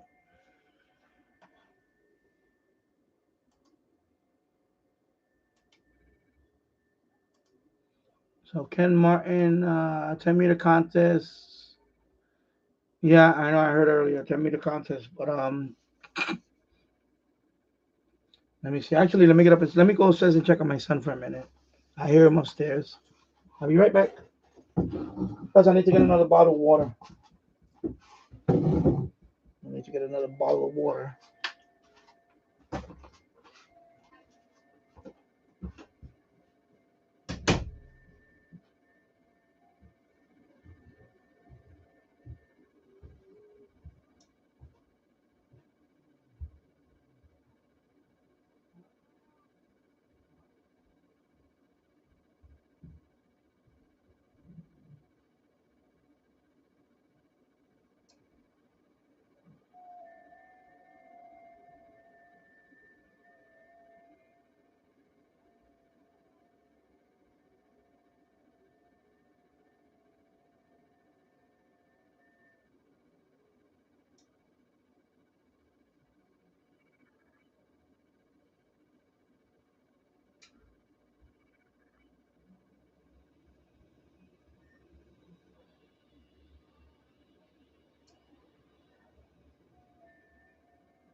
All right. There we go. I'm back. I gotta change the plan now. I gotta change the plan. So I guess I'm not gonna be cleaning upstairs right now. I'm gonna go. I'm gonna be on a little bit longer, and then I'm gonna go. We're gonna take our son to McDonald's. Yesterday's his birthday, so I guess he got the whole birthday weekend going on. So my wife is also. I think she said, "Oh, if you want to, we're gonna go to McDonald's." I said, "Oh yeah, I'm gonna go. Of course, I'm gonna go." So we're gonna take him to McDonald's in a little bit. So I probably won't be on the live stream on Jill's live stream. I'll probably be out of the house by then. So I'll just clean the room tomorrow. Because I still got to clean the second floor, the other room. I'm still organizing. I'm just sorting out stuff. I have so much stuff. I have to compart. I'm gonna try. I hope I don't butcher this word. Compartmentalize. I don't know if that makes sense. Compartmentalize. Anyway, I'm sorting. I'm sorting stuff now. Like for example, the other day, I'm going through his old toys. He has like bins of toys. So I took all the Hot Wheels, Matchbox cars, all the die-cast cars. I put them in a box. They're mixed up with all his toys. So now I'm sorting through that now, and I'm cleaning some of them. So now I got Hot Wheels, I got some Matchbox, and I got some other brands. So I'm sorting all that out. And then my son had a whole bunch of Thomas trains. You know the Thomas trains? They're like motorized little trains. They're expensive. They're not cheap. So he has a whole bunch of um Thomas trains, and especially the rolling stock. So I'm trying to so I'm put everything in a box now. I'm gonna clean some. Some of them I have to fix. Some of them are missing wheels and things like that. Because I'm not gonna throw them out. I want to keep them for one because it was memory of my when he now that he's 10 he doesn't play with them anymore. But I want to sort them out.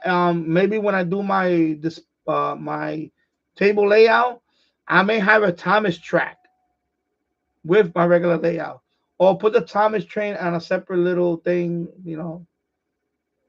Kind of, you know what I mean? Because I want to appeal to a lot of kids love Thomas train. Um, I when I was a kid, we didn't have Thomas and Friends when I was a kid, but that's nice. A lot of kids, like my son, he learned a lot about trains by watching Thomas trains. Like he actually knows all the different types of. He actually got really into railroading.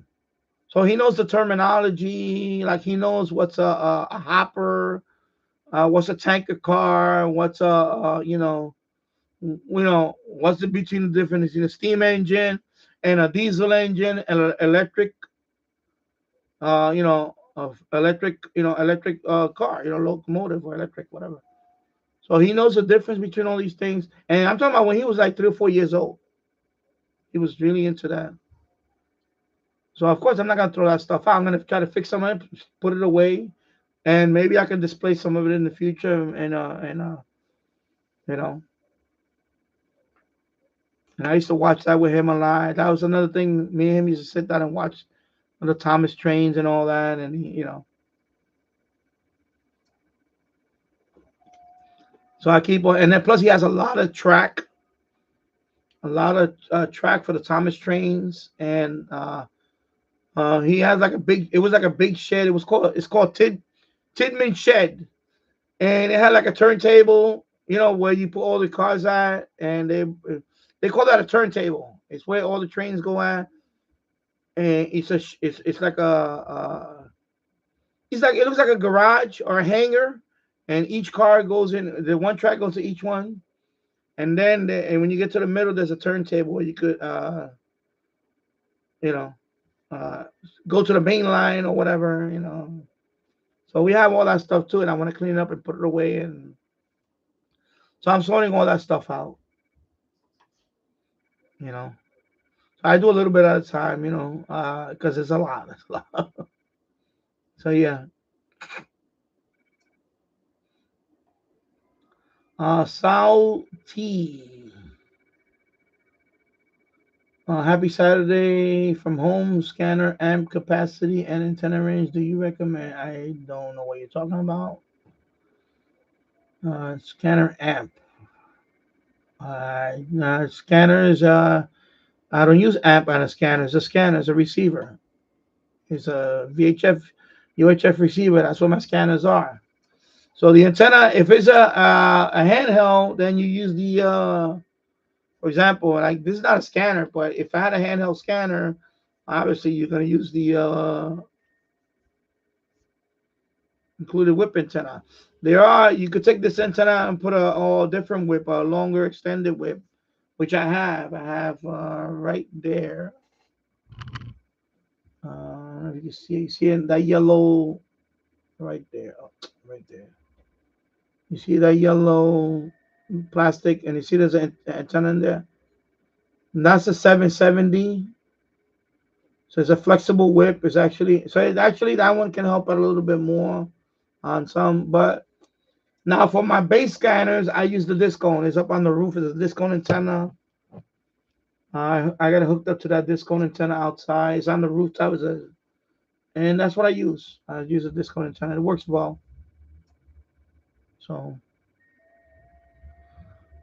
before I bought the disco antenna, I use that antenna. This antenna right here. You see this antenna right here? The CB mag mount that's on the window. I used that as a scanner antenna for a while, and it worked. It works. It works pretty good. It's not tuned for that, but it does work.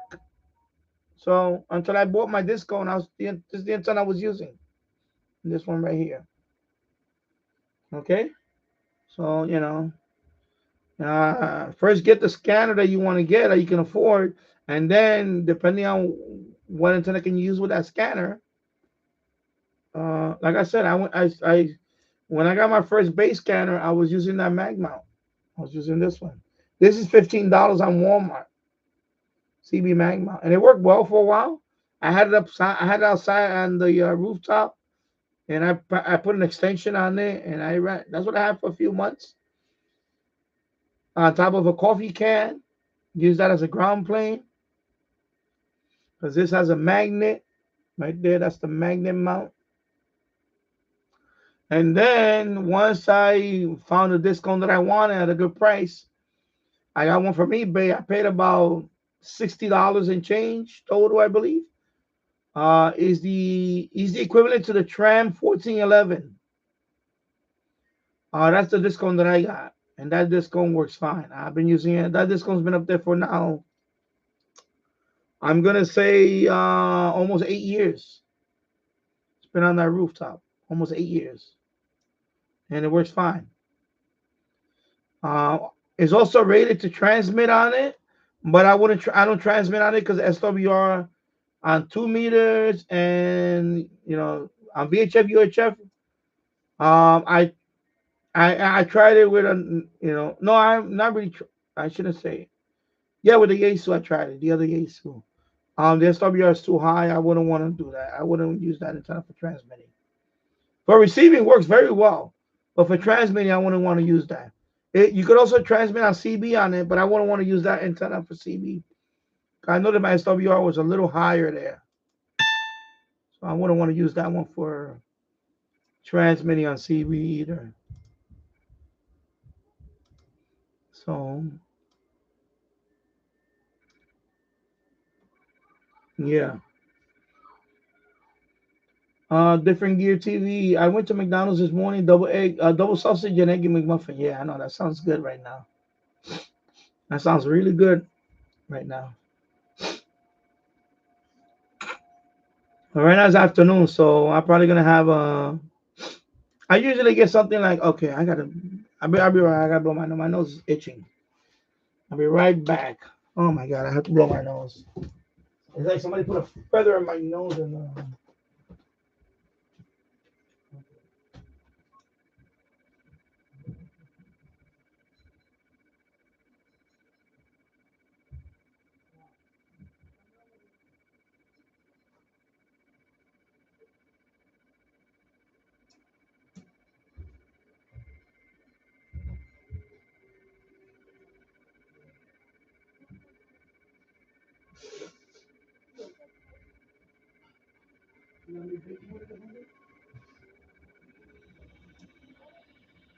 Yeah, why not? There's a couple of them.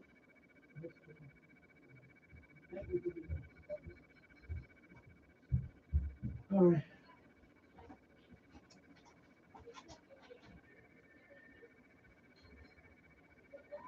I hear you. All right. I'm saying you're gonna make it.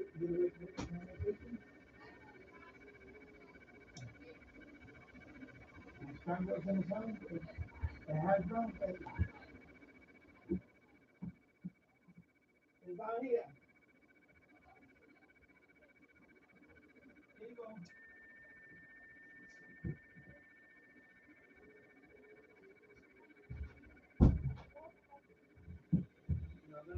See, that's why I leave the light on. So you can come down here. That's why I leave the light on. That's the only light we have. All right. All right, I'm back now. I guess I'm gonna have a breakfast now, even though it's late in early afternoon. She's making wife is making French toast for my son. So I say, well, you gotta throw some bacon and hash browns.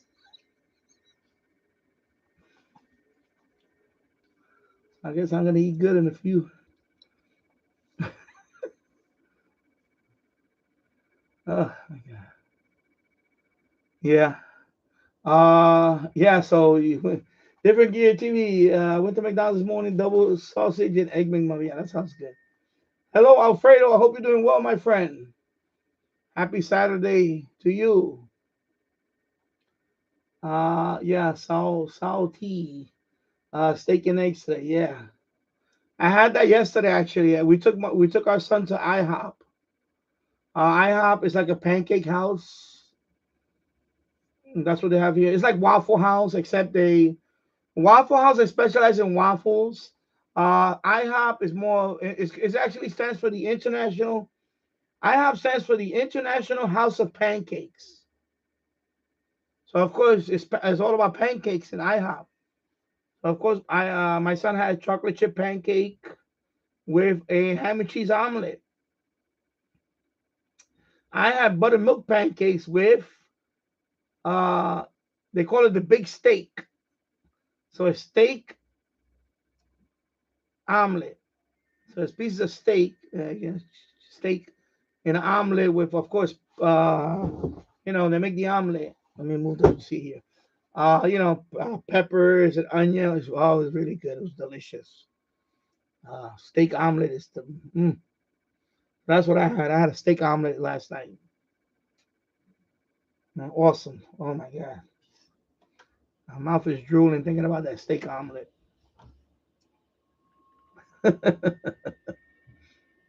Yeah,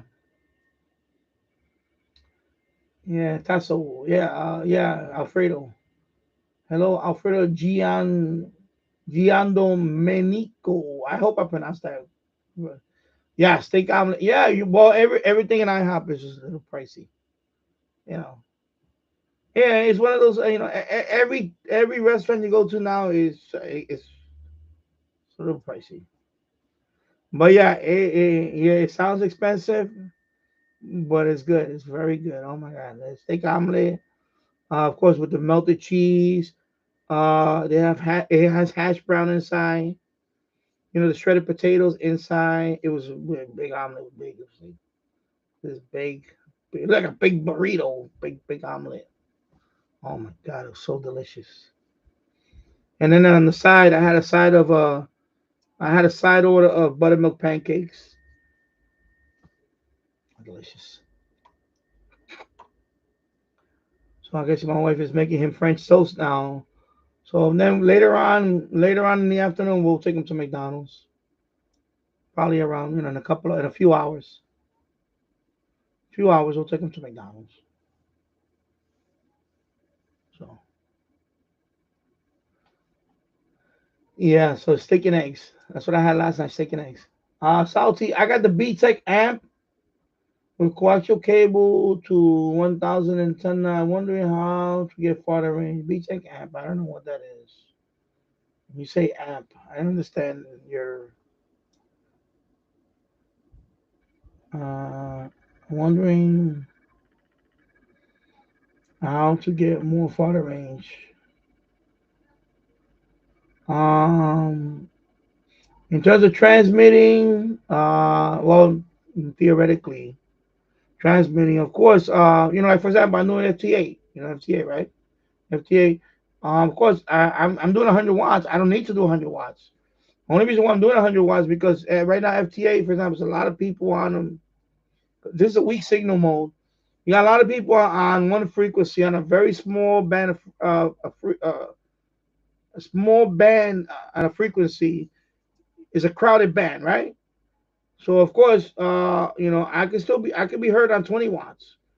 But the only reason why I'm doing 100 watts because I want to, be above mm, quite a few people to be heard. And One thing that you have to have, doesn't matter how much power you want to put on there, how many watts, is a resonant antenna. Your antenna is as good as your so if I'm pumping 100 watts, but my antenna is not resonant, I'm wasting. I'm just wasting power. You understand? So my antenna, for example, I know it's a pretty resonant antenna on 10 all the way down to 20. It's resonant. It's when I tune it, I get a 1-to-1. I get at least a 1-to-1 or so SWR, and it works well. Now, if I try to do 40 meters on this radio with that particular antenna, it's not going to do well. It's going to be above that. So it's not going to be 1-2, 1-to-1, 1-to-2, whatever. It might be 3. Um, am I still going to be heard? Yeah, but I'm wasting a lot. I'm wasting energy. I'm wasting power on this. Better thing to do is to make your antenna more resonant. So in other words, make your antenna, so whatever frequency you want to make that antenna more resonant for that frequency. So I know that. So for example, if I want to tune on 40 meters, I might have to try. I'm gonna try a different antenna. I'm gonna have to try something else.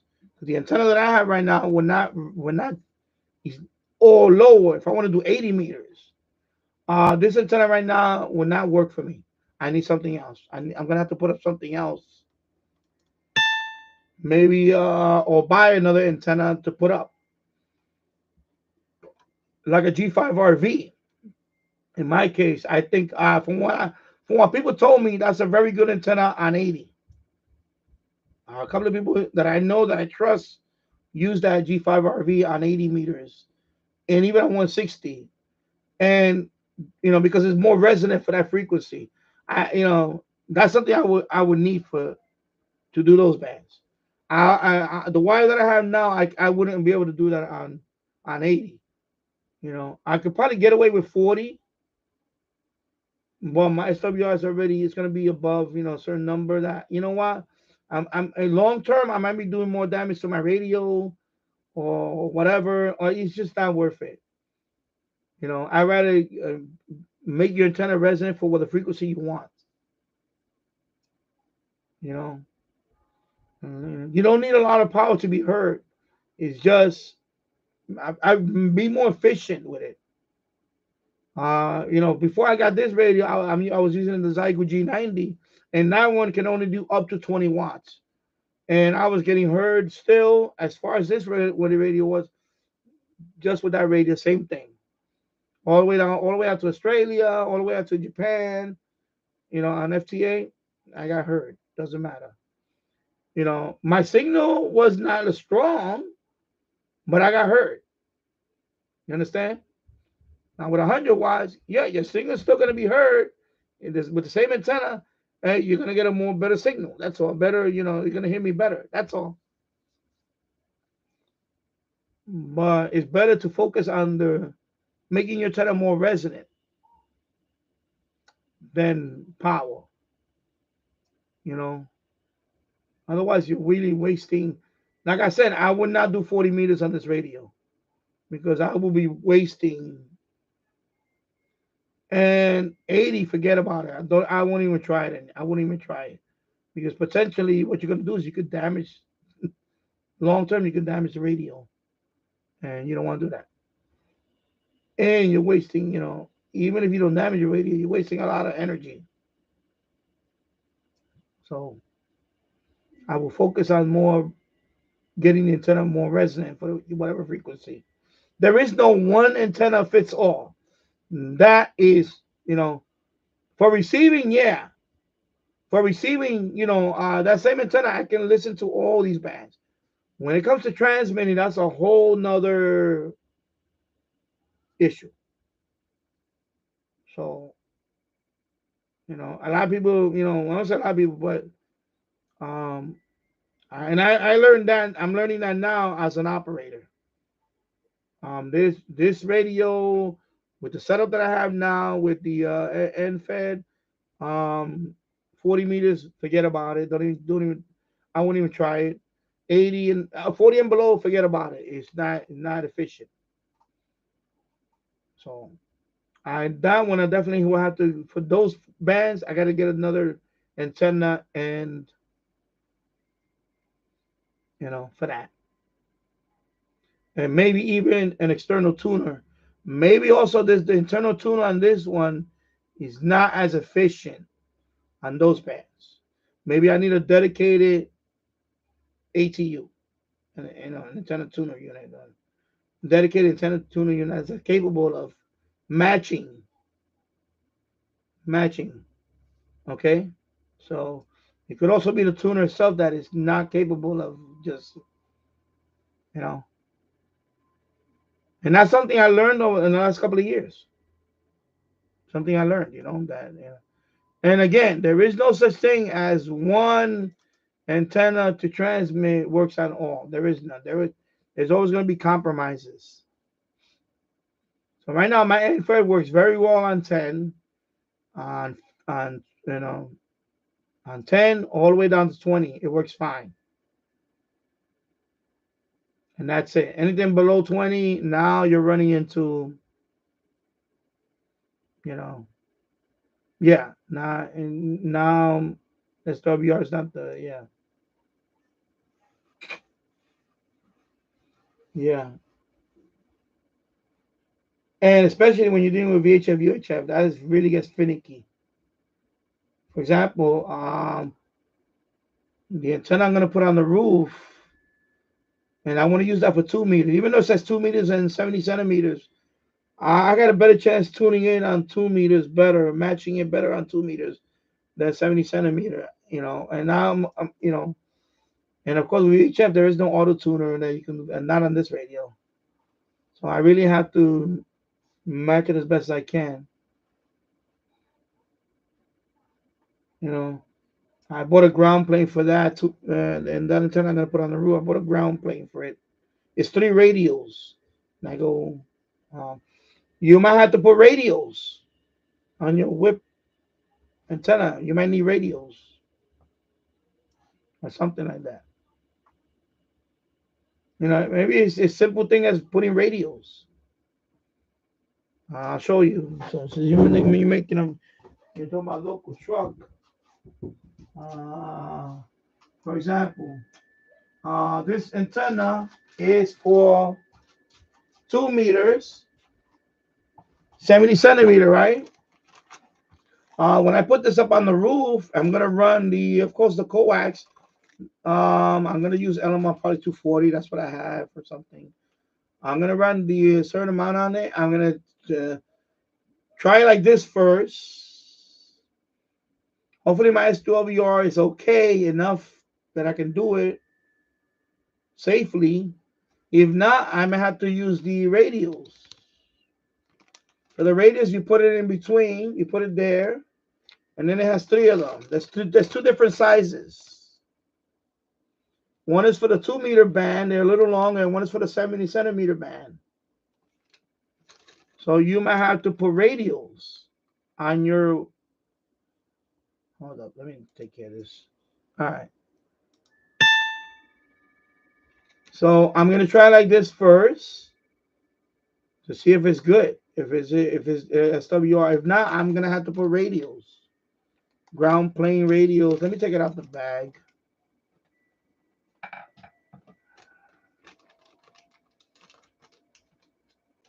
Oh, Bonaire. Bonaire. Okay, I'm gonna click on Bonaire. Oh, Bonaire's on. It's calling CQ Bonaire. The island of Bonaire. On 10 meters. Let me open it. Oh my god, this thing is sealed. Okay, there you go. Let me take them out carefully because they're metal. They're all metal. See, they're metal. Let me put them right here.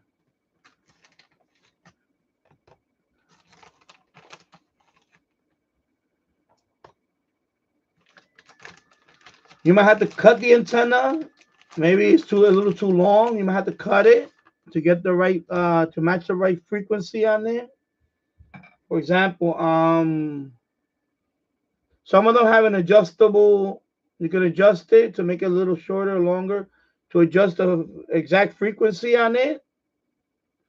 This one is not adjustable, but they do have adjustable things you can adjust to it. Sometimes they have a little screw on the top, and you might have to adjust it. You know, if you really want to get your SWR down to a certain point. And this is, for example, let me take this out. All right, SO239. So this is, a ground plane kit that goes here.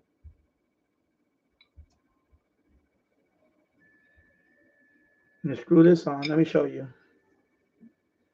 So, for example, if I have this on the roof and it doesn't tune well, I may have to try this to see if I can get the SWR more favorable.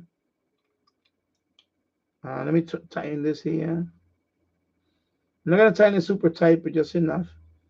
So now I have this ground plane on this antenna. And then you have two radios. You have this short one for 70 centimeter, and then you have this longer one for 2 meters. So you put 3 of them. There's 3 of them. Let me put one in. Let me screw it in there. It's all metal.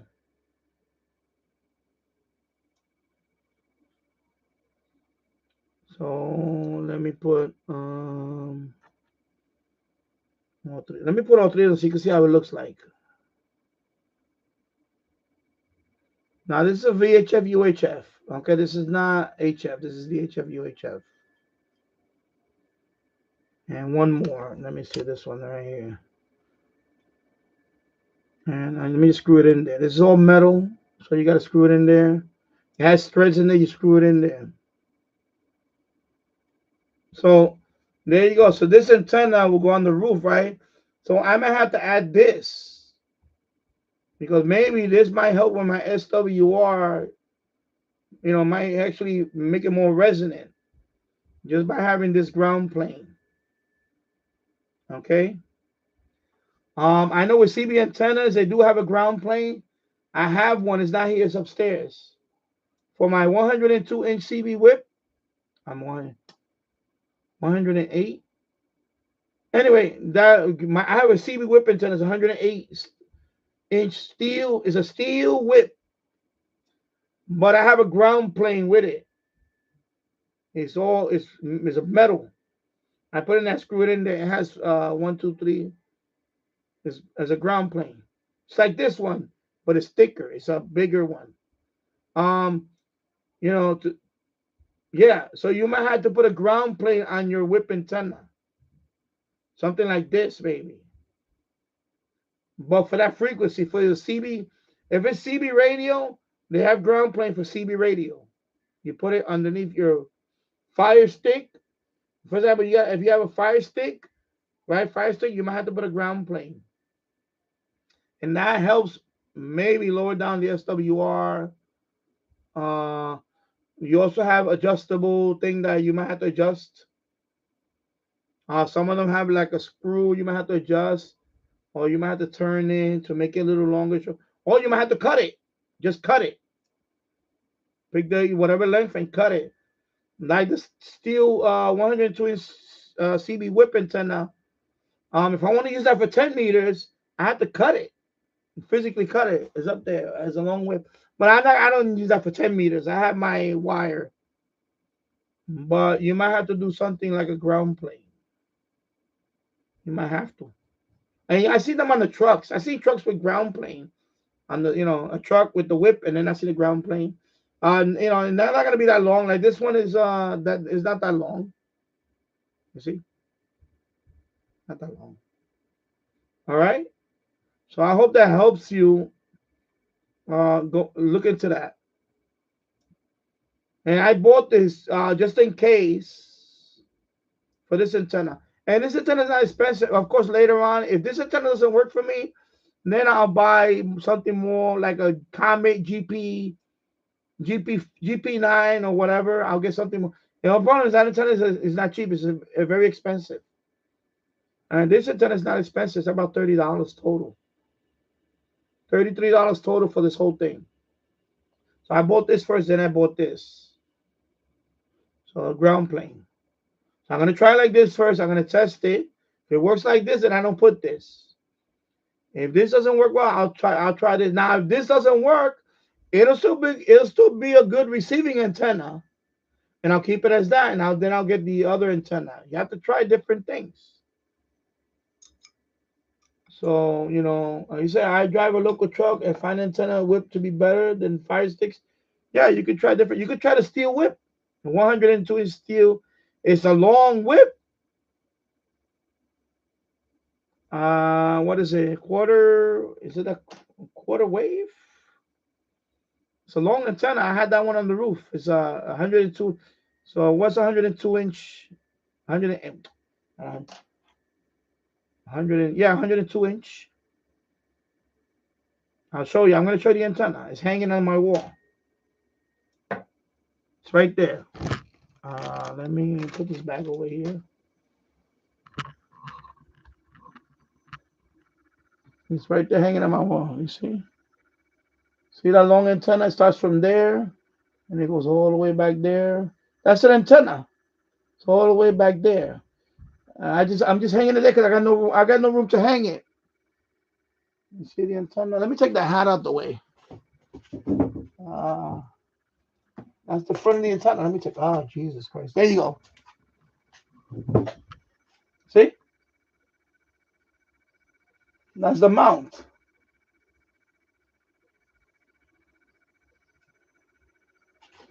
All those little silent. That's called a ground plane kit. Ground plane kit. Ground plane kit. Let me type it in the because I got my hat. Let me put the hat back up there. Right there. So ground plane kit. I'll type it in the actually, let me look it up. I'll look it up for you.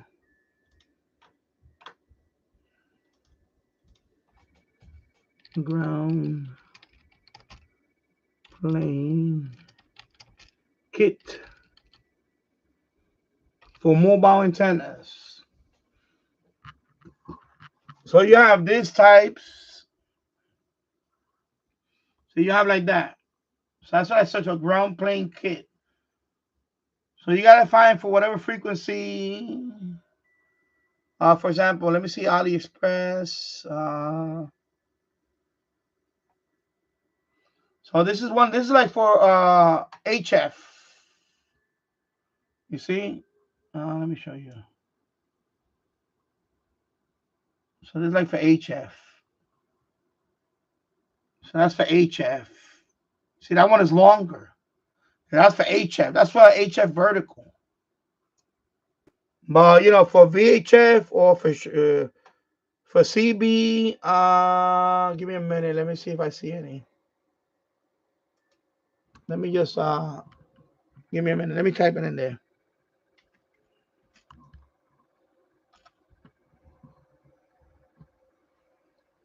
So for CB, I'm trying to see the one I have.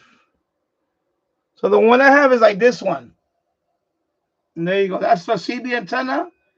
I have something like this one.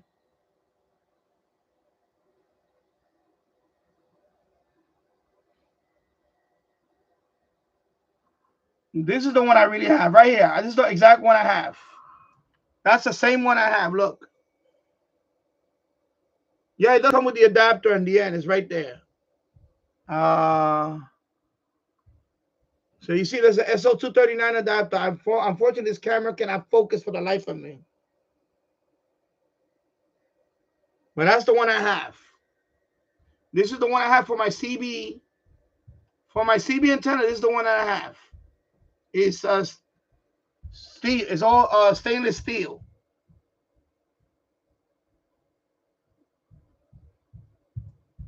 Okay. And then on the other end, you screw in on this is the SO239. On the other end is I think it's damn, I don't want to take down my antenna. It has a threaded connector. You connect that to the ground plane, and then the ground plane has the connector. So So that's what I have. I don't have it here. I wish I had it down here. It's upstairs. I could show you. It's on the second floor. I don't want to go up there and get it now. But that's the one I have. And it has the rubber tips on it. I have the rubber tips on it too. So it has six. It has six of them. One, yes, it has one, two. So that one is solid. That one you don't put together like this one. Where's the ground plane kit? I took it apart. It's not like this one you put together. That one is a solid piece. It's already all the pieces there. It's just molded. It's steel. That one is heavier. That's because that one is for CB. This is not for CB. This is for VHF, UHF. So this one is a lot smaller than that one. That one is bigger. That one is about this wide. It's bigger. It's a little bit bigger. So, different gear TV. Have I done a full Radio Shack tour? Not really. Maybe I should do one, but when I want to finish this, I done kind of a mini shack tour, like a little here and there, but not like. Maybe at some point I'll do an updated one. I'll do an updated one at some point. I need to do an updated one, but I want to wait till I move the stuff over here. So it's going to be a little bit of time before that happens. It'll be some time before that happens. Hey, hello, James Farley. I hope you're doing well. Happy Saturday. So it's approaching 3 o'clock. I'm about to sign off in a bit. I've been out for 3 hours and 26 minutes now. So, yeah, so I will look into that.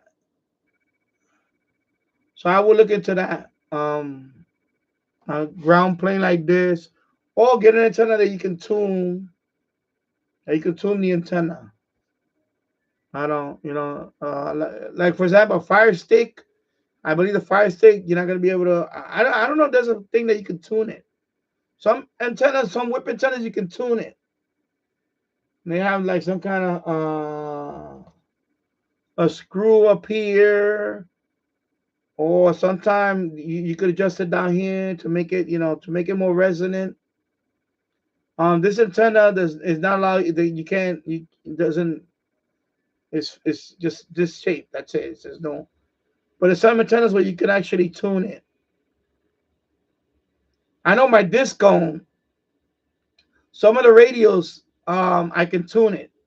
I can change the length enough to get the right frequency.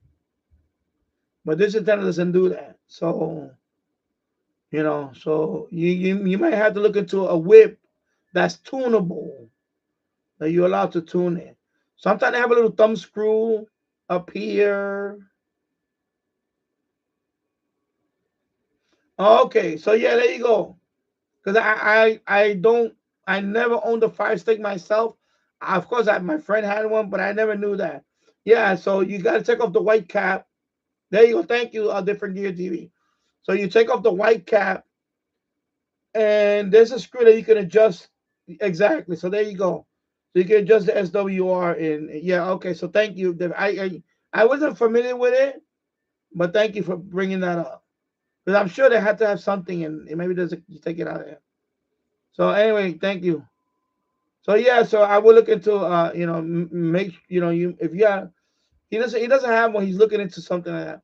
So yeah, you have to check this out. I don't know, this one right now, this one looks like it's glued on there. So this one, because the reviews on this one was not the best. I still want to try it out. But this one, there is some, but this is a very inexpensive one that I bought. And I'm gonna try with this or this, and thank you for that. Thank you for the super chat, my friend. I appreciate it. Thank you. So I will look into that. Look into a tunable antenna first, and or ground plane. Ground plane. Okay, so you got two things going for you.